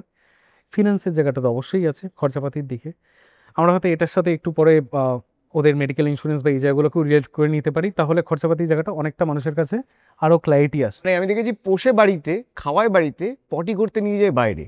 কুকুরকে কিভাবে ট্রেন করা যায় যাতে সে কোমোডে গিয়ে করতে পারে, বা একটা স্পেসিফিক জায়গা রাখা হলো, সে সেখানেই করলো, পরে আমরা ফেলে দিলাম, যেরকম বাচ্চাদের বা ক্ষেত্রে করা বাইরেও হয়। যদি সে করে থাকে কিছু, তাহলে তার কি সে দায়িত্ব সেই জিনিসটাকে তুলে নিয়ে ঠিক মতো ডিসপোজ অফ করা, সেটা বলুন। এবার দেখুন, কুকুরের ইন জেনারেল মানে এদের ইনস্টিংক্ট হচ্ছে, এদের যতই আমরা বাড়িতে ট্রেন করি, এবার ট্রেন করলে কুকুর কি না শেখে, ঠিক আছে। কুকুর হয়তো বাজার করেও নিয়ে এসছে, আমরা এরকম ইউটিউব ভিডিও টিডিও দেখি। তো সেক্ষেত্রে একটা কুকুরের বেসিক ইনস্টিংক্ট হচ্ছে এরা কিন্তু যতই বাড়িতে পুষি শেখাই, এরা সবসময় চেষ্টা করে বাইরেই মলমূত্র ত্যাগ করা। সেটা কিন্তু একজন পেট প্যারেন্টে যে কুকুরটিকে পুষছে বা বেড়ালটিকে পুষছে, বেড়ালের পার্টটা আলাদা করে বলছি, ওটা হয়তো একটু অন্যরকম। কুকুরের পার্টটা হচ্ছে তাদের পুরোটাই কিন্তু তারা যদি বাইরে তাদের আমি হাঁটাতে নিয়ে যাচ্ছি, ঘোরাতে নিয়ে যাচ্ছি, তারা তখনই মলমূত্র ত্যাগ করে। সেরকম টাইমও আছে, দিনে 3-4 বার তাতে বাইরে নিয়ে যেতে হয়। আর সেক্ষেত্রে কিন্তু ডিসপোজালটার ব্যাপারে লোকের প্রচণ্ড উদাসীনতা রয়েছে, আর এই নিয়ে আমাদের সমাজে বেশ কিছু ঝগড়াঝাটি হয়। তো যে কুকুর বেড়াল হাঁটাচ্ছে তার কিন্তু মিনিমাম এই রেসপন্সিবিলিটিও থাকা উচিত। এটা আমি বিদেশে বা বাইরের জায়গায় খুব অর্গানাইজড হয়েতে দেখেছি, পেট লিটারিংয়ের জন্য আলাদা ওরা ডাস্টবিন রেখে দেয়, লোকে সাংঘাতিকভাবে সেই জিনিসগুলো ফলো করে। মানে ওভারঅল সিভিক সেন্স এই জায়গাটা খুব ম্যাটার করে। যেমন কুকুর রাস্তায় যখন নিয়ে বেরোচ্ছি, তার জন্য ডিসপোজেবল কিছু মানে পেট পুপ ব্যাগ পাওয়া যায়। আচ্ছা, এই অত ফ্যান্সিতে নাই গেলাম, আমি বেসিক প্লাস্টিক ইউজ নাই করলাম, আমি কাগজে করে বা কিছুতে করে ওটাকে অ্যাটলিস্ট ডিসপোজ তো করি প্রপারলি। বা ধরুন কুকুর যেখানে পেচ্ছাপ করছে, অ্যাটলিস্ট আমি একটা ছোটো জলের বোতল ক্যারি করলাম, যে মিনিমাম ধুয়ে দিতে পারি। কারণ এতে ওভারঅল হচ্ছে রাস্তাঘাটের আপনার হাইজিনের রেসপেক্টে যদি বলা যায়, সেটাও তো কিছুটা হলেও নষ্ট হচ্ছে, ঠিক আছে। এবার বাড়িতে যে একদম ট্রেন করা যায় না তা না, এবার তার কোনো পদ্ধতিগত ব্যাপার নেই। আমার নিজের মনে হয় এই জিনিসগুলো করলে হয়তো ছোটো পাপিদের ক্ষেত্রে অনেকেই আমাদের জিজ্ঞেস করে থাকে, প্রথম যখন কুকুর নিয়েছে ছোটো বাচ্চার ক্ষেত্রে, তখন তো আর বাইরে বেরোনোর ব্যাপার থাকে না, ভ্যাকসিনেশন চলছে একটা কুকুরের, যতই না ভ্যাকসিন শেষ আমরা বারণও করি যে বাইরে বের করবে না। তো তখন তারা মোটামুটি ট্রেন করার চেষ্টা করে যাতে বাড়িতেই করে। আর প্রাথমিক স্টেজে যতই না শেখাতে পারছি, একটা কুকুর বিছানা টিছানা সব জায়গায় সুসুপটি এমনি করে দিয়ে থাকে। তো সেক্ষেত্রে আমরা প্রাথমিকভাবে অ্যাডভাইস করি, যেটা ধরুন আপনার ডিজায়ার্ড জায়গা, সেটা আমার বারান্দা হতে পারে, ব্যালকনি হতে পারে। সারাদিন কম বেশি তো ওরা করছি, ছোটো বাচ্চাদের বলছি, হ্যাঁ, আমি অ্যাডাল্টহুডে এখনও আসি। তো তাদের ক্ষেত্রে যেটা আমার ডিজায়ার্ড জায়গা, খাওয়া দাওয়ার পরে করবেই, মানে বাকি টাইমে তো করছেই কম বেশি, বাট খাওয়া দাওয়ার পরে করবেই। ও ধরুন দুপুরে একটা লাঞ্চের মিল খেলো বা রাতে ডিনার করলো, চেষ্টা করা হয় যদি আমি ওই জায়গাটাতে ওকে একটু রেস্ট্রিক্ট বা কনফাইন করে দিই, তাহলে হয়তো আস্তে আস্তে সময়ের সাথে ওরা ব্যাপারগুলো শিখে যাবে, বুঝতে শিখে যে এটাই আমার পেচ্ছাপ পায়খানা করার জায়গা। বেড়ালের ক্ষেত্রে এই জিনিসটা কিন্তু বেশ অন্যরকম। ওরা দেখি যে নিজেই খুঁড়ে করে চাপা দিয়ে দেয়, কারোর সামনে করতে চায় না, কারোর সামনে করতে চায় না। হ্যাঁ, বেড়ালের একটা কনসেপ্ট রয়েছে, সেটাকে আমরা বলি ক্যাট লিটার, ঠিক আছে, ক্যাট লিটার হচ্ছে এক ধরনের স্যান্ড পার্টিকেল হয়, ফ্লেভার নন, মানে স্মেল আছে স্মেল নেই এরকম বিভিন্ন রকম পাওয়া যায় মার্কেটে। আর তাদের একটা লিটার ট্রে হয়, আমার বাড়ির ক্যাটের ক্ষেত্রেও রয়েছে, ওটা বাথরুমে সুন্দর প্লেস টেস করে দেওয়া রয়েছে, ও নিজের সময় সুযোগ বুঝে ওখানেই যায়, করে ঠোরে ওটাকে আবার খুঁড়ে ঠুরে হ্যাঁ ঢেকে ঢুকে মানে খুবই বেরাবে। লাজুক মানে। এই জায়গাটায় বেশ হাইজিনিকও, বেশ লাজুক। হ্যাঁ আর ওটা নেচারই ওদের এই ট্রেনিংটা দিয়ে পাঠিয়েছে। হ্যাঁ, হ্যাঁ এই জায়গাটা কিন্তু কুকুরের ক্ষেত্রে খুব সাজানো গোছানো না বেড়ালের মতো। বেড়াল এই জায়গাটা খুব সাজিয়ে গুছিয়েই করে, খুব একটা সমস্যা হয় না। বেড়াল যে যেখানে সেখানে পটি বাহিসি করে দিচ্ছে, কুকুরাই করে। তো রাস্তাঘাটে বের করার ক্ষেত্রে আবার একটা সমস্যা আমরা ফেস করি বর্ষাকালের টাইমে। ধরুন বাড়িতে ট্রেন করার একদম অভ্যেস নেই, ও পুরোটাই হচ্ছে কুকুরটা ডিপেন্ডেন্ট হচ্ছে ধরুন বাইরে বেরিয়ে পেচ্ছাপ পটি করবে। বর্ষাকালের টাইমে কোনো সময় ঝড় বৃষ্টি হলো, 2-3 দিন টানা ঝড় বৃষ্টি হচ্ছে, এবার তাকে বাইরে নিয়ে যাওয়া মুশকিল হচ্ছে এই ঝড় বৃষ্টির মধ্যে। তখন কিন্তু বেশ কিছু শারীরিক সমস্যা হয়ে যায় কুকুরের এই থেকে, যে সে পুরোটাই ডিপেন্ডেন্ট হচ্ছে বাইরে গিয়ে পেচ্ছাপটি করবে, আর তখন বাইরেও বের করা সম্ভব হচ্ছে না সেই অর্থে। তো তার থেকে শারীরিক সমস্যা কিন্তু পাই আমরা। তো বেসিক কিছু ট্রেনিং কিন্তু ওদের দেওয়া উচিত। আর একটা ছোট্ট জিনিস টাচ করে যাবো এর সাথে, যে আমাদের ভারতবর্ষে কি হয়, পুরো আমাদের ভেটেনারির এই স্টাডিটা পুরোটাই হচ্ছে ওদের শারীরিক বা হেলথ কেয়ারের উপর বেস করে। কুকুরের মনস্তত্ত্ববিদ বা কুকুরের বিহেভিয়ারিস্ট বা কুকুরের ট্রেনিং, এই জায়গাটায় কিন্তু এখনও কোনো ডিগ্রি ডিপ্লোমা এরম কোনো সার্টিফাইড কোর্স সেই অর্থে গোটা ভারতেই বিশেষভাবে নেই। যতটাই সেলফ ট্রেন, নিজে থেকে শিখেছে, সেলফ ক্লেমড, এরকম বেশ কিছু আছে, বাট কোনো সার্টিফাইড কোর্স নেই। বাট প্রথম 4-5 মাস বয়সের পর যখন একটা কুকুরের ভ্যাকসিনেশন হয়ে গেল, কোনো ট্রেনার রেখে যদি বেসিক জিনিসগুলো একটা কুকুরকে একটু শিখিয়ে দেওয়া যায়, বা নিজেরাও একটু স্টাডি করে, বা আমরাও যতটা অ্যাডভাইস দিতে পারি অ্যাজ ডাক্তার বা ভেটেনারি ডক্টর যারা রয়েছে, সেটুকু যদি ফলো করা যায় তাহলে কিন্তু অনেক কিছুই শেখানো যায়। পেট পেরেন্টসরা কী কী দেখে বুঝবে, মানে কী কী সিমটমস বা কী কী বিহেভিয়ারাল চেঞ্জেস দেখে বুঝবে যে এ অসুস্থ আছে? এবং আরেকটা দেখেছি কুকুরের ক্ষেত্রে মোস্টলি খুব চিন্তিত থাকে পেট পেরেন্টসরা ক্রিমি সমস্যা, তখন নাকি কামড়ায়, দাঁত কুরকুর করে, মানে এটা কতটা সত্যি একটু বলুন। আচ্ছা হ্যাঁ, আমরা ভ্যাকসিন নিয়ে এত কথাবার্তা বললাম, কৃমির ওষুধ বা এই জায়গাটা কুকুরে খুব স্ট্যান্ডার্ডাইজড একটা জায়গা। কুকুর পোষে যারা 90% লোকেই এই একটা জিনিস রপ্ত করে নিয়েছে, কৃমির ওষুধ খাওয়াতে হয়। আর একটু জেনেও নেওয়া দরকার যে কেন খাওয়াতে হয়। একটা কুকুর বিড়ালকে আমরা যতই খাইয়ে দাইয়ে যত্ন করে ভালোভাবে রাখি, এবার সে হচ্ছে কি ধরুন তার একটা বেসিক ইনস্টিং বা বিহেভিয়ারাল ইনস্টিং বা জন্মগত একটা ইনস্টিং থাকে, যেখানে সেখানে সে মুখ দেবে, চাটবে, শুকবে, তো ভালোবাসে ওরা করে। তো সেই জন্য একটা কুকুরের ওভারঅল পেটে কৃমি হওয়ার সম্ভাবনা বা টেন্ডেন্সি মানুষের থেকে প্রায় 10-12 গুণ বেশি, এটা ডেটা বলছে। তো প্রায় বিগত 2-3 দশক ধরে এই কৃমির ওষুধ খাওয়ানোর কনসেপ্টটা আমরা ভেটেনারিয়ান যারা রয়েছি গ্লোবালি স্ট্যান্ডার্ডাইজ করে দিয়েছি, যে কৃমির ওষুধটা ওদের বাধ্যতামূলক করা হোক ভ্যাকসিনেশনের সাথে সাথে। ইনফ্যাক্ট ভ্যাকসিনের সাথে আমরা কৃমির ওষুধটাকে রিলেট করি। সব ক্ষেত্রে যে কুকুরের কৃমি হচ্ছে বা কৃমি বেরিয়ে এসছে বলে যে কৃমির ওষুধ খাওয়ানো হচ্ছে তা না, আমরা এটাকে প্রিভেন্টিভ হিসাবে ইউজ করতে বলি, কারণ কুকুরের কৃমি হওয়ার প্রবণতা মানুষের তুলনায় অনেক বেশি। তো ধরুন একটা কুকুরকে সারা লাইফে কৃমির ওষুধ খাওয়ানো হচ্ছে, যত বয়স বাড়ছে কৃমির ওষুধের এই গ্যাপ বা ইন্টারভেলটা আমরা বাড়িয়ে দিতে বলি। প্রথম 3 মাস যখন একদম ছোট্ট পাপ্পি থাকে, ওই 15-20 দিন অন্তর খাওয়ানো হয়, 15 দিনই ধরুন। 3 মাসের পর একটু বড় হয়ে গেলে তখন ওটা মাসে মাসে খাওয়ানো হয়। 6 মাস হয়ে গেলে ধরুন মোটামুটি আমরা বলি 2-3 মাস অন্তর খাওয়াতে, আর 1 বছর হয়ে গেলে তো 3 মাস অন্তর, ওটা লাইফ টাইম আমরা মেনটেন করতে বলি। কৃমির ওষুধের ব্যাপারটা ওদের ক্ষেত্রে প্রিভেন্টিভ রাখতে পারলেই বেটার। আবার এই নিয়ে বেশ কিছু সোশ্যাল মিথও রয়েছে, যে কৃমির ওষুধ খাওয়ালে হয়তো কুকুরটার আমার লিভারের কোনো সমস্যা হয়ে যাবে বা কিডনির সমস্যা হয়ে যাবে, সেই অর্থে কিন্তু আদৌ না। মানে আমি এমনিতেও প্রিভেন্টিভ ইউজই করছি। থেরাপিউটিক ইউজ মানে কৃমি হলে খাওয়াচ্ছি, আমি করছি তো প্রিভেন্টিভ ইউজ, হোক কি না হোক আগেই খাইয়ে দিচ্ছি।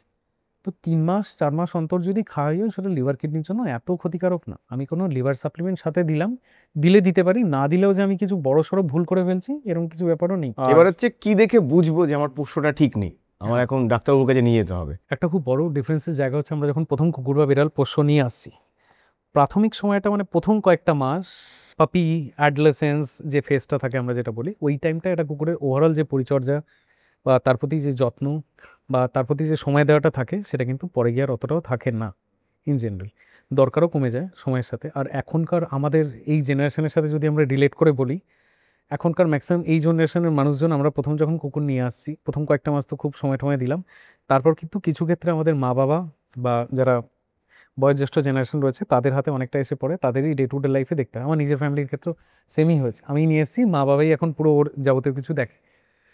তো সেক্ষেত্রে যেটা হচ্ছে, এবার আমরা তো তাও একটু টেক সেভি, ইন্টারনেট নলেজ একটু গুগল টুগল করে নিলাম, অনেক কিছু দেখে নিলাম, কুকুরের যদি কিছু এদিক ওদিক হয় আমরা একটা বেসিক আইডিয়া তৈরি করে নিতে পারি। বা আমার ক্ষেত্রে তো অতটাও হয় না, তারা ওই হোয়াটসঅ্যাপ চালালো, তার তো সব ইনফরমেশন আর পেলো না। তো অনেক ক্ষেত্রে হয় কি আমরা সুপারফিশিয়াল জিনিসগুলো হয়তো আমাদের চোখে পড়লো, বাট বাহ্যিক কিছু জিনিস সাইন অ্যান্ড সিমটম যেগুলো আমরা ওভারলুক করে যাই। মানে যেরকম ফর এক্সাম্পল ধরুন আমরা কুকুরটা খাচ্ছে কিনা সেটা নয় আমি দেখলাম, আদৌ কুকুরটা আমার জল সঠিকভাবে খাচ্ছে কিনা সেটা তো আমি নজর দিলাম না। আমি সারাদিন কাজে ব্যস্ত রয়েছি, দিনের শেষে হয়তো তাকে রাতে বাড়ি ফিরে কিছুটা টাইম আমি তাকে পেলাম, তার অ্যাক্টিভিটিস বলতে আমি রাতে যেটুকু টাইম আমার সাথে আছে সে আমি সারাদিন মিস করেছে, সে হয়তো আমার সাথে বেশ অ্যাটাচড হয়ে থাকলো। তো সারাদিনের অ্যাক্টিভিটিসে কিছু খামতি রয়েছে কিনা, সেই কুকুরটার অ্যাক্টিভিটিস কম রয়েছে কিনা, সেই জিনিসগুলো কিন্তু অনেক সময় মিস আউট হয়েছে। তো অ্যাক্টিভিটি কমে যাওয়া, খাওয়া দাওয়া সঠিক করছে কিনা, সাথে হচ্ছে কি জল সঠিক পরিমাণে খাচ্ছে কিনা, সেই জিনিসগুলো কিন্তু অনেক ক্ষেত্রে মিস আউট হয়ে যায়। যে বিহেভিয়ারাল কিছু চেঞ্জ হলো কিনা, সেটা যেহেতু পুরো দিনটা আমরা সময় দিতে পারি না, প্রত্যেকেরই জীবনে ব্যস্ততা রয়েছে, সারাক্ষণ যে 24/7 24 ঘন্টা আমরা একটা কুকুরের সাথে বাড়িতে থাকলেও যে সময় কাটতে পারি তাও না, এই জিনিসগুলো আমরা ওভারঅল কিন্তু মিস করি। আর কুকুরের ক্ষেত্রে কি হচ্ছে, এমনিতেও একটা মানুষের, আমি যদি বেসিক এতে বলি, লিভার, কিডনি, প্যাঙ্ক্রিয়াস, যেগুলো ভাইটাল অর্গানস, আমরা মানুষ সবসময় দুপায়ে দাঁড়িয়ে থাকছি। আমাদের শরীরের সাথে আমাদের যাবতীয় অর্গানসগুলো কিন্তু এই সারফেসে রয়েছে। কুকুর 4 পায়ে দাঁড়াচ্ছে, তো অর্গানস কিন্তু সবসময় আপনার এই ফ্ল্যাট সারফেসে রয়েছে। হ্যাঁ, তো অর্গানের ওভারঅল থ্রেশহোল্ড বা স্টেবিলিটি, অর্গানের স্ট্রেংথ মানুষের তুলনায় অনেকটা বেশি হয়। কোনো ক্রনিক সমস্যা তৈরি হচ্ছে, সময়ের সাথে সাথে তৈরি হচ্ছে। একটা মানুষ যত তাড়াতাড়ি সিমটমস ডেভেলপ করে, কুকুর বিড়ালের ক্ষেত্রে সেটা হয় না। কথা বলতে পারে না তো আমি ছেড়েই দিলাম, তার যে সিমটমসগুলো ডেভেলপ হবে সেটা কিন্তু অনেক পরে গিয়ে হয়। আমরা রিসেন্ট টাইমসেই আমি বিগত 1 মাসে এরকম গোটা 7-10 কেস পেলাম, যেখানে ধরুন কিডনি ফেলিওরের কেস পাওয়া যাচ্ছে, ক্রনিক সমস্যাটা হয়তো হয়েছে 1-1.5 মাস 2 মাস সময় নিয়ে, কিন্তু তার সিমটম ডেভেলপ করেছে লাস্ট 2-3 দিনে এসে। আমার কুকুরটা জাস্ট 2 দিন খাচ্ছে না, 2 দিন না খেয়ে কারোর ক্রিয়েটিনিন তো 15 হয়ে যায় না, সেটা তো মিনিমাম 10 দিন, 15 দিন, 20 দিন, 1 মাস 2 মাস এরকম তো সময় লাগার কথা মিনিমাম। এবার সেক্ষেত্রে এই জিনিসগুলো ক্রনিক ডিজিজ আমরা সাংঘাতিকভাবে ওভারলুক করি।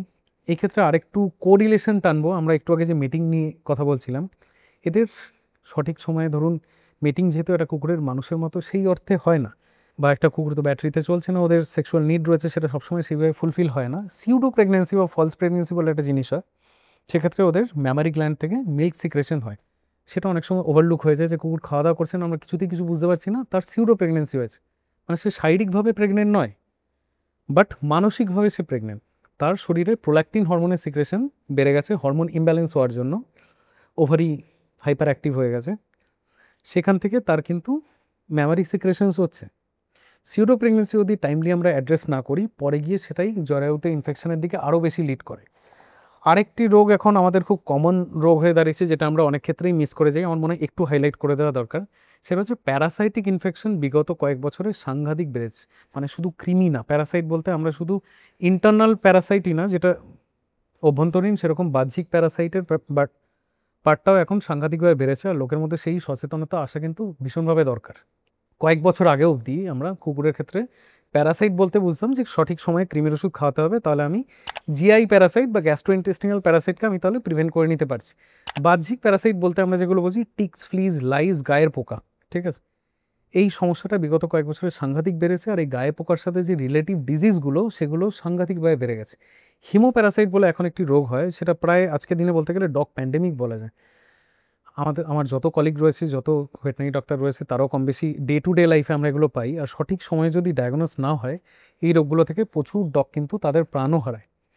এই জিনিসটা কিন্তু তার বেসিক যে সিমটমগুলো মানুষের মধ্যে যাওয়া খুব দরকার। যে হঠাৎ করে খাওয়া দাওয়া ছেড়ে দিল কিনা, 1 দিন 2 দিন খেলো না, মানে আমি জাস্ট ভাবি আরও 5 দিন দেখে নিই তারপর ডাক্তারের কাছে নিয়ে যাব, সেটা কিন্তু ফেটাল হতে পারে অ্যাট টাইমস। এই জাতীয় অ্যাকিউট যে ডিজিজগুলো, সেগুলোর ক্ষেত্রে 1 দিন 2 দিন কুকুর না খেলে কিন্তু আমার মনে হয় সেটা ডাক্তারের তত্ত্বাবধানে নিয়ে আসা দরকার। বাড়িতে ডাক্তারি না করলেই ভালো। মানুষের ক্ষেত্রেও যেরকম, কুকুরের ক্ষেত্রেও একদমই তাই।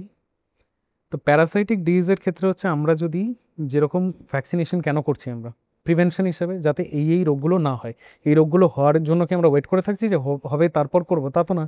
কৃমির ওষুধের ক্ষেত্রেও একদমই তাই, যে আগেই কৃমির ওষুধ দিচ্ছি যাতে ওদের কৃমিঘটিত কোনো সমস্যা না হয়। বাহ্যিক প্যারাসাইট বা প্যারাসাইট যেগুলো আমরা বলে থাকি, সেগুলোর ক্ষেত্রেও প্রেজেন্টেতে কিন্তু প্রিভেনশন নেওয়া খুব দরকার। আগে যেগুলো আমাদের ওল্ড স্কুল অ্যাপ্রোচ ছিল, পাউডার, শ্যাম্পু, স্প্রে, এগুলো আমরা কুকুরের গায়ে দিতাম। রাস্তার কুকুরের পার্টটা আমি একটু টাচ করে যাবো এর সাথে, যারা রাস্তায় রয়েছে সেক্ষেত্রেও কিন্তু তাদের ক্ষেত্রেও দরকার। মানে বাহ্যিক এক্সটার্নালি যা দিচ্ছি তাতে হয়তো পোকা নির্মূল তো হলো, বাট প্রিভেনশন কিন্তু হয় না, যে ফার্দার আর আসবে না। আমার ডেঙ্গু ম্যালেরিয়া হতে গেলে দরকারই না আমার যে 1 ঝাঁক মশাই কামড়াতে হবে, আমার একটা মশার কামড়েও হয়ে যেতে পারে, সেটা পুরোটাই লাখেরও। সেরকম ওদের ক্ষেত্রেও ধরুন আমি সঠিক যদি প্রিভেনশন নিই, এখন তার জন্য বেশ কিছু স্পটনস পাওয়া যায়, মানে এক্সটার্নালি ঘাড়ে আমি লাগিয়ে দিলাম, সেটা 1 মাস মতো পোকা আসতেও থাকলে তো মেরেই দেবে, সাথে 1 মাস পোকা আসতে দিল না। বা ধরুন আপনার খাওয়ানোর কিছু ট্যাবলেট পাওয়া যায়, রাস্তার কুকুরদের জন্য সেই অপশন রয়েছে যারা রাস্তায় রয়েছে। আমরা যদি গায়ের পোকা বা এই জায়গাগুলোতেও একটু তৎপর হই, তাহলে কিন্তু অনেক রোগ থেকে ওদের, এই হিমোপোটোজা বা হিমোপ্যারাসাইটিক রোগগুলো থেকে, যারা অ্যাটলিস্ট কুকুর পোষে আশা করি সবাই রিলেট করতে পারবে, এই জিনিসটা নিয়ে সবার মনে একটা কমন ভয় আজকের দিনে তৈরি হয়েছে, টিক ফিভার বলে এই রোগটাকে আমরা বলি। তো এর বেসিক সিমটমগুলো হচ্ছে ও একটু ইয়েলো ইউরিন করছে কিনা, কুকুর এমনিতেই একটু ইয়েলো ইউরিন করে থাকে, সেটা বেশি ডার্ক হচ্ছে কিনা, খাওয়া দাওয়া বা অ্যাক্টিভিটিস গতিবিধিতে কোনো চেঞ্জেস এসছে কিনা, শুধু আমি যতটা টাইম তার সাথে থাকছি সেই টাইমটা না, অ্যাটলিস্ট বাড়ির লোকের থেকে জেনে নেওয়া যে বাকি দিনে ওর অ্যাক্টিভিটি বাকি সব নর্মাল ছিল কিনা, জল ঠিকঠাক খাচ্ছে কিনা, মানে খাওয়া দাওয়াতেই সেটা সীমিত হয়ে গেল কিনা, যেন এই সাইন অ্যান্ড সিমটমগুলো কিন্তু আমরা এড়িয়ে গেলে চলবে না, সেগুলো আমাদের দেখতে হবে যে ডে টু ডে লাইফে সেগুলো মেনটেন হচ্ছে কিনা। আবারও বলছি, সেলফ মেডিকেশন মানে কিছু হলো বাড়িতে দুদিন একটু ওষুধ খাইয়ে দেখি, এখন কিন্তু আমরা সেই যুগে পড়ে নিই, মেডিকেল সায়েন্স অনেক ইমপ্রুভ করেছে, মানে এদের ক্ষেত্রেও ভেটেনারি সায়েন্সও অনেকটা ইমপ্রুভ করেছে। আমরা যদি সঠিক সময়ে সঠিক জিনিস ডায়াগনোস করতে পারি, তাহলে মারণপণ ডিজিজকেও কিন্তু আমরা সেখান থেকে রিকভার করে নিয়ে আসতে পারি। এই যে কুকুরদের যেরকম ক্রস ব্রিডিং হয়, হ্যাঁ, বিড়ালেরও কি হয়? আর এই ক্রস ব্রিডিং কি আদতে এই স্পিসিসটার হেল্প করছে না ক্ষতি করছে? অবশ্যই ক্ষতি করছে, মানে ক্রস ব্রিডিং কোনোদিনই সেই অর্থে হেলদি হতে পারে না। মানুষের শখের জন্য মানুষ অনেক কিছুই করে। কুকুরদের এই বিভিন্ন যে প্রজাতি রয়েছে, প্রত্যেকটা প্রজাতির তার নিজস্ব কিছু ইনস্টিংক্টস থাকে, বিহেভিয়ার থাকে, নিজস্ব কিছু ট্রেটস থাকে। এবার দুটো বিভিন্ন ধরনের ব্রিড, ধরুন আমি এরকম অদ্ভুত অদ্ভুত পেয়েছি, পাগের সাথে স্পিটসের মিটিং করিয়ে দিয়েছে, মানে কি অদ্ভুতই না দেখতে হতে পারে ভাবুন, একটা পাগ একটা ভোতামুখ ভোডাফোনের কুকুর, তার সাথে তার একটা ছুচল মুখ, তার হ্যাঁ তার সাথে জিও। তো একটা প্রত্যেকটা ব্রিডের প্রত্যেকটা প্রজাতির নিজস্ব কিছু ট্রেটস থাকে, কিছু ডমিনেন্ট ট্রেট, কিছু রিসেসিভ ট্রেট। দুটো ব্রিডের মধ্যে যদি ক্রস ব্রিডিং করা হয়, তাতে কিন্তু প্রচুর পরিমাণে জেনেটিক্যাল ডিসঅর্ডার পাওয়া যায়, যেটা ভবিষ্যতে গিয়ে একটা ডগের ওভারঅল ইমিউনিটি সিস্টেমকে সাংঘাতিকভাবে এফেক্ট করে দেয়। তার লংজিভিটি কমে, তার রোগ প্রতিরোধ ক্ষমতা কমে যাচ্ছে।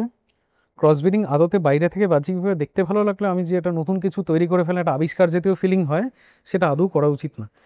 প্রত্যেকটা ব্রিজের নিজস্ব কিছু সত্তা রয়েছে, সেটাকে মেনটেন করতে পারলেই ভালো। বিহেভিয়ারাল ডিজিজ, জেনেটিক্যাল ডিজিজ, এই জাতীয় জিনিসগুলো কিন্তু ক্রসব্রিডের সাথে আরেকটা জিনিস টাচ করে যাব, সেটা হচ্ছে ইনব্রিডিং। কুকুরের ক্ষেত্রে যেটা হয়, ইনব্রিডিং বলতে একই মায়ের পেটের সন্তানের মধ্যে, ছেলেমেয়ের মধ্যে মিটিং করে দেওয়া হচ্ছে, সেটা কিন্তু বেশ কিছু হোম ব্রিডিংয়ের ক্ষেত্রে হয়ে থাকে, যে একই মা তার 5-6টা বাচ্চা দিয়েছে, পরের জেনারেশনে এসে তাদের মধ্যেই মিটিং হয়ে নেক্সট বাচ্চা এলো, সেটা কিন্তু সাংঘাতিকভাবে জিনকে ক্ষতি করে। জিনের তো সত্তা প্রকাশ পেল না, ওই একই জিনের মধ্যেই থেকে যাচ্ছে। সেটা যদি হয়, তাহলে হচ্ছে ইনব্রিডিং থেকে বেশ কিছু ডিজিজ, ধরুন ক্রিপ্টরকিড বলে একটা ডিজিজ হয়, ছেলে কুকুরদের টেস্টিকেলস পেটের মধ্যেই রয়ে গেল। তারপর ধরুন আপনার হিপ ডেসপ্লেশিয়া বা এরকম কিছু বেশ কিছু জেনেটিক্যাল ডিজিজ রয়েছে, যেগুলো ইনব্রিডিং থেকে হয়। তো ক্রস ব্রিডিং বা ইনব্রিডিং কোনো এই দুটোর একটা জায়গা আমরা কিন্তু অ্যাজ এ ভেটেনারিয়ান কখনো প্রমোট করি না। সঠিক ব্রিডকে সঠিকভাবে মেনটেন করুন। আর যারা রাস্তাতেও রয়েছে, তাদের ক্ষেত্রেও তারা তো নন ডেসক্রিপ্ট, সেই অর্থে বলতে গেলে বিভিন্ন ডগের মধ্যে এত জেনারেশন ধরে ক্রস হয়ে হয়ে তারা এই জায়গায় এসছে, তাদের ক্ষেত্রেও তাদের ইমিউন সিস্টেম অনেক ভালো হয়, তাদেরকেও সঠিকভাবে পোষা দরকার। তো তাদের ক্ষেত্রে রাস্তা কুকুরকে নিয়ে এসে কোনো ব্রিডের সাথে মিট করেই দিলাম, যেমন একটা সেমি ল্যাবরেটর তৈরি হলো, সেই জিনিসগুলো না করলেই ভালো। আচ্ছা, লাইফ স্প্যানের ব্যাপারটা যেটা বলছিলেন, এটা একটু বলুন। আচ্ছা, লাইফ স্প্যানে তখন যেটা আমরা বলছিলাম, তখন হাফ হার্টেড রয়ে গেল, সেটা হচ্ছে ওভারঅল কুকুরের লাইফ স্প্যান আগের থেকে সময়সূচি হিসেবে অনেক বেড়েছে। 12-13 বছর আমরা এভারেজ একটা লাইফ স্প্যান ধরি। সঠিকভাবে রাখলে, তার জেনেটিক্স যদি ভালো হয়, তাকে আমরা 15-16 বছর যত ভালো পরিচর্যা নিচ্ছি সেই অবধি নিয়ে যেতে পারি। আমি 19-20 বছরের কুকুর অবধি দেখেছি, সেগুলো যদিও রেয়ারেস্ট পসিবল। মানুষের যেরকম 100 বছর 110 বছর লাইফ স্প্যান হয়, কুকুরে ওরকম রেয়ার কেসেস পাওয়া যায়। এবার ওভারঅল এদের লাইফ স্প্যানের জায়গাটা একটা আমরা কমনলি জানি, একটা কুকুরের 7 বছর, আমাদের 1 বছর, ওদের এজিং প্রসেসটা আমরা যেটা বলে থাকি। একটা কুকুর মোটামুটি প্রাথমিক এজটাতে প্রায় 15 বছরের মানুষের সমান, ওদের এজিংটা এত তাড়াতাড়ি হচ্ছে। পুষ্টির সাথে এটা কেন রিলেটেড, সেই জন্য লাইফ স্প্যানের পার্টটাও বোঝা দরকার লোকের। সেকেন্ড এজে ওটা গিয়ে 9 বছর হয়, তারপর থেকে ওটা প্রায় প্রত্যেক 4-5 বছর কুকুরের সাথে মানুষের 1 বছর আমরা ধরে নিয়ে থাকি, তাহলে এভারেজ আউট করলে সেটা 7 বছরে গিয়ে দাঁড়ায়। এবার এদের লাইফ স্প্যানের পুরো ব্যাপারটাই কিন্তু হচ্ছে ব্রিড স্পেসিফিক। কুকুরকে আমরা 4টে বেসিক ব্রিড ক্যাটাগরিতে আনি: ছোট ব্রিড, মাঝারি ব্রিড, বড় ব্রিড, জায়ান্ট ব্রিড। তো কুকুরের ক্ষেত্রে একটা কমন কাহাওয়াত আছে আর কি, মানে the larger the breed the smaller the live. মানে যত বড় ব্রিড হবে তাদের ইন জেনারেল লাইফ স্প্যান হয়। কিছু ক্ষেত্রে যদিও এটা খাটে না, সেটা ইন্ডি ডগস বা দেশি কুকুরের সাথে, তারা তো মাঝারি বা বড়োর মধ্যে ওই ক্যাটাগরিতেই পড়ে, আর তাদের এভারেজ লাইফ স্প্যান কিন্তু অনেকের থেকেই বেশি, ছোটো ব্রিডের থেকেও বেশি হয় অনেকের। তো ছোটো ব্রিড হলে ইউজুয়ালি ইন জেনারেল তাদের আয়ু বেশি হয়, তাদের এজিংটা হচ্ছে গিয়ে তুলনামূলক স্লো হচ্ছে বয়সকালে গিয়ে। বড় ব্রিড হলে তাদের এজিংটা তুলনামূলক তাড়াতাড়ি হয়, ঠিক আছে। যেরকম ফর এক্সাম্পল একটা সেন্ট বার্নার্ড বা রটওয়েলার বা ধরুন আপনার গ্রেট ডেন 9-10 বছর এভারেজ লাইফ স্প্যান আমরা পাই, যেখানে একটা ধরুন লাসা, শিজু, ছোটো যেগুলো ব্রিড হয় তারা মোটামুটি 15-16 বছর অবধি আরামসে থাকতে পারে। একটা সময় খুব ট্রেন্ড ছিল বাড়িতে ডোবারম্যান পোষা, এবং ভয় দেখানোর জন্য এবং ডোবারম্যানটাকে হিংস্র করার জন্য অনেকেই লেজ কেটে দিত বা কানগুলোকে সোজা করে দিত। তো এটার পেছনে কি কোনো বিজ্ঞানসম্মত কারণ আছে, নাকি এটা জাস্ট আ মিথ এবং এটা আদতে কুকুরগুলোর ক্ষতি করছে? দেখুন, আমার সঠিক অর্থে যেটা মনে হয়, আমি হয়তো as a doctor, as a animal lover, সেই পয়েন্ট অফ ভিউতে বলবো কখনই সেই জিনিসটা করা উচিত না। আমাদের দায়বদ্ধতা হচ্ছে, আমাদের যেরকম মেডিকেল কাউন্সিলস থাকে, আমাদের নিজেদেরও ভেটেনারি কাউন্সিলস রয়েছে, সেরকম অল ইন্ডিয়া আমাদের কাউন্সিলস থাকে। বিগত কয়েক বছর আগেই আমাদের কাছে সেরকম প্রফর্মা চলে এসছে। এই জিনিসটা করা কিন্তু সেই অর্থে ইললিগাল। টেল ডকিং মানে লেজ কেটে দেওয়া, ইয়ার ক্রপিং মানে কানকে সোজা করে দেওয়া, ঠিক আছে, মানে কার্টিলিজিনিয়াস মুভমেন্ট করে কানটাকে একদম স্ট্রেট করে দেওয়া। বেশ কিছু ডগ শো বা এগুলোর জন্য জিনিসটাকে লুক্রেটিভ ওয়েতে জিনিসটা করা হয়েছে, সেটা একটা কসমেটিক অ্যাপ্রোচ। শারীরিক রেসপেক্টে যদি ভাবি বা হেলথের রেসপেক্টে যদি ভাবি, আমি কখনোই এই জিনিসটাকে সমর্থন করি না, বা আমার মনে হয় কোনো ডাক্তার এই জিনিসটা করা উচিত না। আর লিগ্যাল আওতাতেও যদি আসি, এই জিনিসটা কিন্তু একদমই করা উচিত না। সরকারি স্তরে বা গভর্নমেন্ট স্তরে এখন এই জিনিসগুলোর সচেতনতা অনেক বেড়েছে। এখন যেরকম ধরুন আমাদের গভর্নমেন্ট থেকে বেশ কিছু রেগুলেশনস থাকে সেন্ট্রাল থেকে, যে এই যে জিনিসগুলো করা যাবে, এই যে জিনিসগুলো করা যাবে না। আমি জাস্ট একটু টাচ করে যাবো। আমাদের এখন স্টেট গভর্নমেন্টও বেশ ভালোভাবেই কাজ করছে এই জায়গাগুলো নিয়ে। সরকারি হাসপাতাল যেটা আমাদের সল্টলেকে রয়েছে, পশু হাসপাতাল, একদম সকাল 9টা থেকে রাত 9টা অবধি সার্ভিস দেওয়া হয়েছে। প্রাইভেটে এখন এত এক্সপেনশন বেড়েছে, ঠিক আছে। সেই ক্ষেত্রে হচ্ছে গিয়ে গভর্নমেন্টের এই রেগুলেশনগুলো আরও যদি প্রপারলি স্ট্রং হয়, লোকের মধ্যে আরও সচেতনতা বাড়ে, তাহলে আরও খুব ভালো। তবে কখনোই করা উচিত না আমি বলবো। টেল ডকিং বা ইয়ার ক্রপিং এই জিনিসগুলো না করলেই বেটার। এটার পাশাপাশি বলে রাখি, অনেক ক্ষেত্রেই হয় যে দীপাবলির দিন আপনারা কুকুরের সামনে চকলেট বোম ফাটাচ্ছেন বা লেজে ফুলঝুরি বেঁধে দেওয়া, এই যে ক্রুয়েলটি, এগুলো প্লিজ করবেন না। এবং হোলির দিন গায়ে রং মাখাচ্ছে। হ্যাঁ, এবং শব্দবাজিতে কিন্তু ওদের প্রচণ্ড প্রবলেম হয়, কারণ তাদের শ্রবণ শক্তি আমাদের থেকে অনেক বেশি স্ট্রং। তো যেটা আমরা এফেক্টেড হই, তার থেকে বেশি এফেক্টেড হয় কিন্তু এই স্ট্রিট ডগসরা। তাদের পাশে থাকুন, এবং বেড়ালদের ক্ষেত্রেও আমি সেম বলবো। কুকুর বেড়াল কেন, সমস্ত প্রাণী মানে পশু যা প্রাণী জগতের যারা সবাই, আমরা সবাই তার মধ্যেই পড়ি। তো তাদেরকে বিরক্ত করাটা আমার মনে হয় না সেটা খুব গর্বের কাজ। আচ্ছা, আপনি কমিউনিকেট করেন? মানে আমরা ডক্টর ডু লিটল দেখেছি, এস ভেঞ্চুরা দেখেছি, আপনি কথা বলেন? না, এটা আমাদের করতেই হয়। একটা কুকুর বেড়াল একজন ভেটেরিনারি ডাক্তারের কাছে আসা মানে 50% কেসে সে হয়তো ভ্যাকসিনেশন এগুলো করতেই এসছে, অসুস্থতা তো থাকেই। তো সেক্ষেত্রে আমাদের কমিউনিকেশনটা খুব দরকার হয়। একটা কুকুর বেড়ালের সে আমায় খেতে দেয়নি বা আমার রাতে ঘুম হয়নি এরকম তো এসে কমপ্লেন করবে না, বাট ওভারঅল আমাদের না একটা ডগ বিহেভিয়ার বা ডগ ল্যাঙ্গুয়েজকে ওভারঅল বুঝে নেওয়ার আমরা চেষ্টা করি।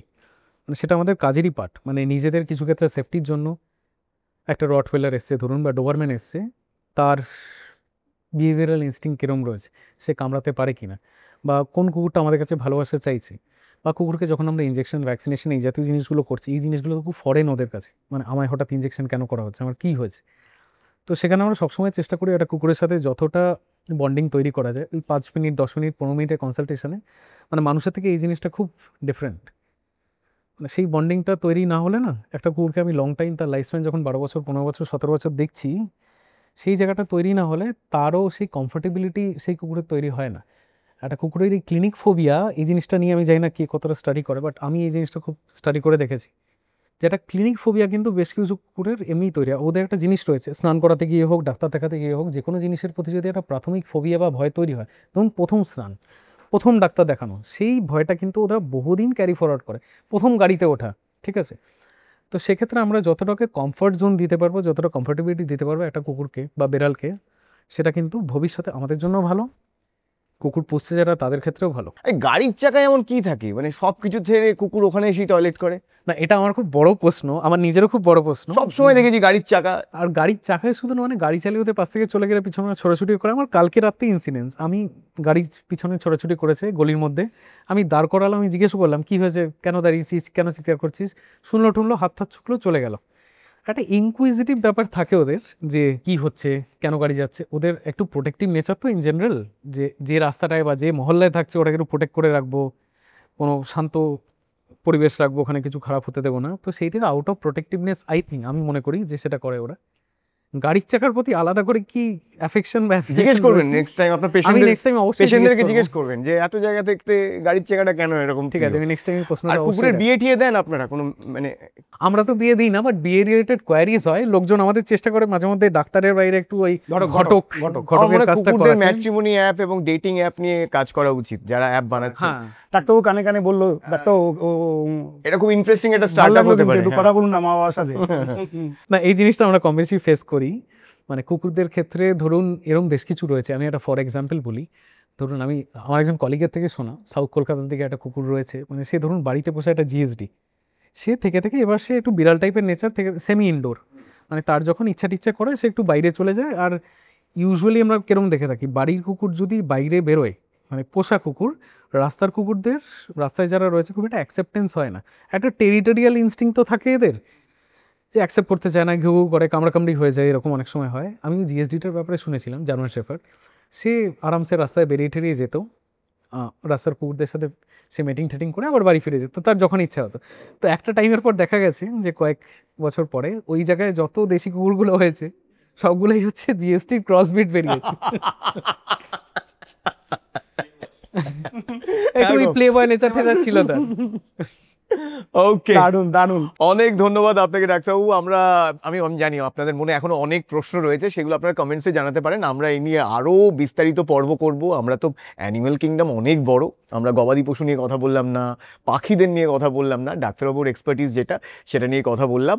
আর ধন্যবাদ জানাই আরও একবার আমাদের আজকের পর্বের গিফট পার্টনার শালিমারকে এত সুন্দর একটা গিফট হ্যাম্পার স্পন্সর করার জন্য, এবং তার সাথে অনেক ধন্যবাদ আপনাকে। অসংখ্য ধন্যবাদ। এবং আপনি অনেক কিছু জানতে পারলাম আজকে আমরা। অনেক আমার কিছু কি একটা জানতে বেসিক জায়গা ছিল যে আমাদের প্রফেশনের ওভারঅল, এটা আমার খুব আক্ষেপের জায়গা বলতে পারেন। আমি প্রায় 12-13 বছর ধরে প্র্যাকটিস করছি এই ফিল্ডে, ক্যানাইন প্র্যাকটিসে। আমাদের এতগুলো দেশ বিদেশে আমি ঘুরলাম, ওভারঅল আমরা ভেটেরিনারি ডাক্তাররা না, মানে মানুষের ডাক্তাররা যারা কাউন্টার পার্টেও রয়েছে, খুব কম এক্সপোজারই পাই। আমি টিল্ডের যদি দেখি টেড টক্সে হয়তো একজন কি দুজন ভেটেরিনারিয়ানের ভিডিও পাওয়া যাবে, আমরা ইউটিউব খুলে পেতে পারি, বা বিভিন্ন প্ল্যাটফর্মে আমরা খুব কম এক্সপোজারই পাই। কম পডকাস্টও আছে বাংলায়, পডকাস্টও আছে। আমি খুব আপ্লুত মন থেকে যে আমি এই সুযোগটা পেলাম আপনাদের সাথে কথা বলে, খুব ভালো লাগলো। অনেক কিছু শেয়ারও করতে পারলাম, আশা করি লোকজনকে অনেকটা সচেতন করতে পারলাম, জানালাম। আমার মনে হয় ডে টু ডে বেসিসে অ্যাটলিস্ট বাড়িতে কুকুর পোষার সংখ্যা, অ্যাডপ্ট করার সংখ্যা তো সময়ের বিশেষে অনেক বেড়েছে। মানুষের অনেক জায়গাতে সচেতনতা শক্তির দরকার রয়েছে। সেই জায়গাটা একজন ডাক্তার যার 5-7 বছর 10 বছরের স্টাডি রয়েছে এই জিনিসটার প্রতি, সে যে ওপিনিয়নটা দিতে পারবে সেটা যদি জনসমক্ষে পৌঁছায়, আমার মনে হয় সবার ক্ষেত্রেই সেটা বেনিফিশিয়াল। আমাদের এই পর্বটা যদি আপনাদের ভালো লাগে তাহলে প্লিজ আমাদের নামে কুকুর পুষবেন, এটা আপনাদের কাছে অনুরোধ রইল। তার থেকে বড় কথা হচ্ছে প্লিজ এই এপিসোডটা সমস্ত অ্যানিমেল লাভার, ডগ লাভার, ক্যাট লাভারদের মধ্যে একটু ছড়িয়ে দিন। আর প্লিজ আমাদের চ্যানেলটা সাবস্ক্রাইব করুন, কারণ এখনও আমাদের ভিডিওগুলো ম্যাক্সিমাম মানুষ দেখছেন আনসাবস্ক্রাইব করে। কারা কোন ভিডিওগুলো সবচেয়ে বেশি দেখে? হ্যাঁ, হয়তো ভূত প্রেত, তন্ত্র, জ্যোতিষী, একটা যে একটু আমরা কাজের কাজ করছি, হ্যাঁ, তো সেইগুলো আপনারা নেবেন না। কোন সেলিব্রিটি কি বিয়ে ভাঙলো এইগুলো নিয়ে আপনারা পড়ে আছেন। না না, ওগুলোও দেখুন, ওগুলো দেখুন, কিন্তু এগুলোও একটু। আর কুকুরের বিয়ে ভাঙলে একটু খোঁজখবর রাখুন, কুকুর নিয়ে গসিপ করুন আপনারা। তো যাই হোক, এখান থেকেই টাটা বাই বাই বলছি। আমি সায়ন, আমি কুশল। ফিরবো অন্য কোনো পর্বে অন্য কোনো ইনজেকশন নিয়ে। ততক্ষণ আপনি সুস্থ থাকুন, যাতে কোনো ডাক্তারবাবুর কাছে আপনাকে যেতে না হয়। আর যদি অসুস্থ হন তাহলে নিজে ডাক্তারি করবেন না। Stay fit, stay healthy. Tata.